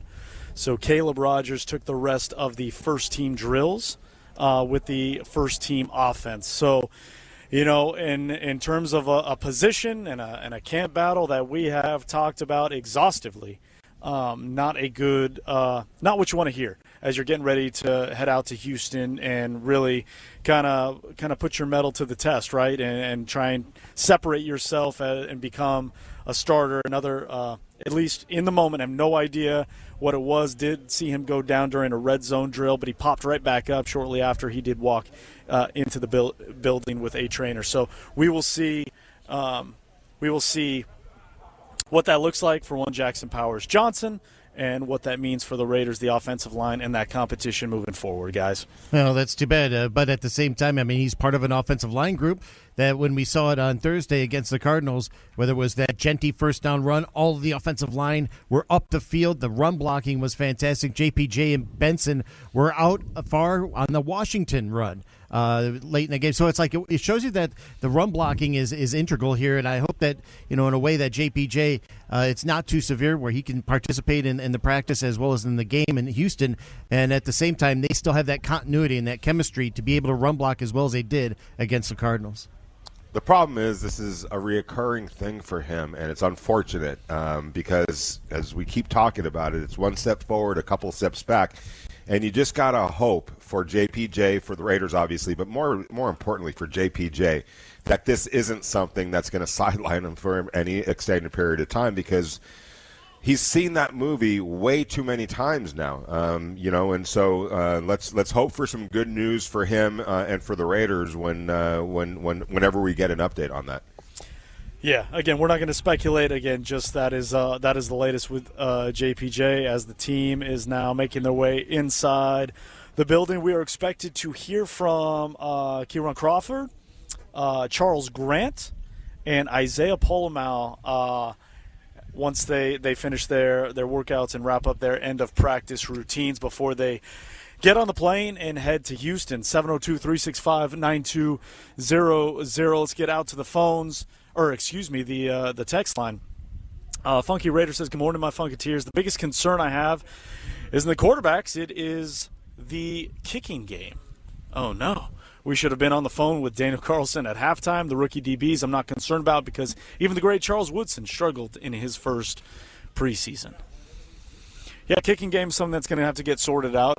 Again, very limited in terms of what we have seen. We have not seen Matt Gay in terms of field goal in the preseason. We have seen him quite a bit here in training camp, and he's looked fine, I would say, good. As a way to categorize it, but again, until you're dealing with live bullets in another team and circumstance and stakes in an actual game, kind of really tough to see what you got for there. In terms of the secondary, Vinny, again, we could touch on it again, but I'm curious to see how Rob Leonard, Clint Kubiak, what they put in front of the defense, and specifically the young secondary against these Houston Texans, not only tomorrow but in the preseason game as well. Yeah, I actually want to see more of the same, not necessarily the results, but more challenging them in that man coverage, just to continue to develop them in that and get a sense of where they are with that. When you look at this young secondary, it is a big, physical, fast secondary, and they were drafted specifically, or not specifically, but they were drafted for that man type coverage to be part of the to be part of the repertoire, to be part of what they kind of hang their hat on, and they need those guys to be able to play in those situations. And it might be rough to start off. That's fine. That's what training camp and preseason games are for. But I want to see them stressed again in those situations because I want to see what their response is and what the growth is from last Thursday to this Thursday. And Kieran Crawford had a very interesting game. We saw him, have that tremendous get off the line and get into the backfield. Wasn't able to make the tackles for losses that we saw, but just being able to get that get off, to get in the backfield, that's something we haven't seen in a while. And also Crawford, and a couple of times lined up like he was going in for the attack for a blitz, but then pulled back and then was in pass coverage. So we're seeing a lot of the unique abilities that Kieran Crawford has been able to do. But as we've seen before, you waited for a long time to see, Tyree Wilson have that get off. Kieran Crawford's already kind of showing that. Hopefully he can do that again in week 2 and throughout. Yeah, it feels like, with Key Crawford, I know like he got kind of spotlighted a little bit after that game for like the missed tackles and just the poor angles that he took. But I think what you're saying is super important. Like his burst, his get off, his ability to shed those immediate blocks was very, very positive. Now it's just a matter of again, just point. It sounds simple, almost pointing him in the right direction, right? Because it really was just a matter of his angles. That's it. So, in terms of the technique, in terms of shedding those blocks, of getting the burst and all that stuff, I thought was really promising, and it makes me more excited to see more of that. If we just, Vinny, just point him in the right direction and angle him a little different, he might be making some of those plays. Yeah, I think you liked everything that you saw except for the closing part of it, and but he wasn't getting blown off the line of scrimmage. He wasn't slow, out of his stance. There was a lot to like about all of that, except for that last brush of the paint, stroke of the paint brush, and that's to actually make the play, which I would venture to say we've seen it on film in college. That's probably going to start happening. The important thing for me is that he was in position to make those plays, and that was a very exciting sign for him. 702-365-9200 is the number. Coming up, we'll get your final thoughts here on the final sit-down here live from Raiders HQ. Raiders training camp, but not before Clay has a gift for you. Yeah, be caller number 9 at 702-365-9200 here on Raider Nation Radio.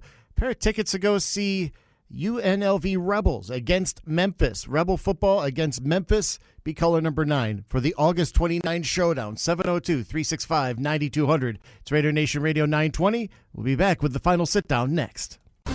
It is the final sit-down here on the Morning Tailgate, Raider Nation Radio 920. Big thanks to all of our guests on today's program. Alex Belcastrom, News 3LV, Danielle McCartan, WFAN 660, New York, New Jersey.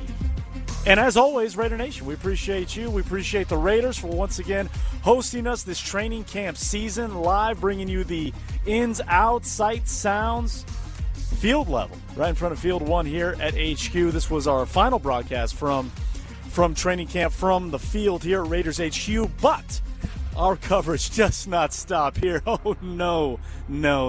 Q Myers already in H-Town in Houston today. Our coverage from Houston starts tonight, this afternoon, as Q doing all his shows from Houston as the Raiders get set to head to H-Town to get ready for the joint practice tomorrow, preseason game on Thursday. Vinny Bonsignor filling in for JT the Brick today will be at the joint practice as well. So Vinny will be chatting up in real time during said joint practice.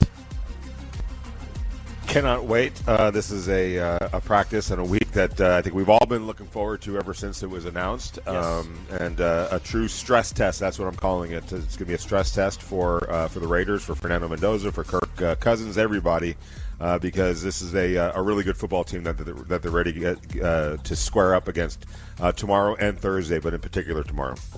I really like the way you put that stress test, and Clay, we've heard Kubiak and the other coaches talk about putting stressors on this offense, specifically at the quarterback position, with everything so new to a whole lot of people, specifically including Fernando Mendoza. Yeah, Kubiak has said it perfectly. We want him to feel uncomfortable. We want to see what it's like for people to be uncomfortable and how they react, because that will be our gauge and our standard of are the lessons being taught, are they being executed, and if it does fail, then how do we fix that? Because that's the only way they can start measuring growth. Growth is at how do you act during these situations, and Houston will do that not only in the practice but in the preseason. D'Amico Ryans is one of those preseason coaches that likes to game plan in the preseason. He doesn't take it lightly, so there'll be 2 tests this week.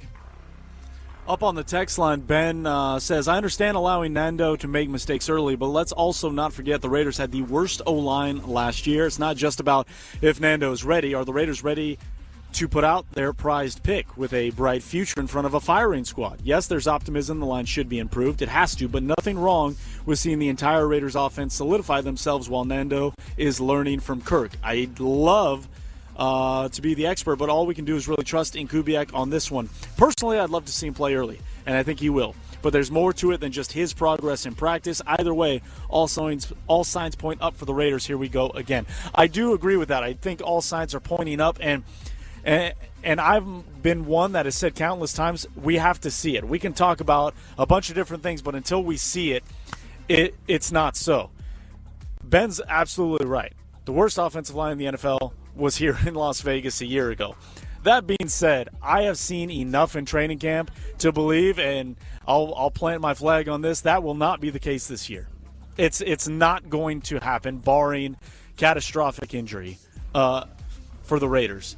So that being said, that's why my optimism for Fernando is turning, because I've said it's a two-pronged thing. It has to be Fernando, has to be the offensive line. I've seen enough that it is turning for me to say, why not?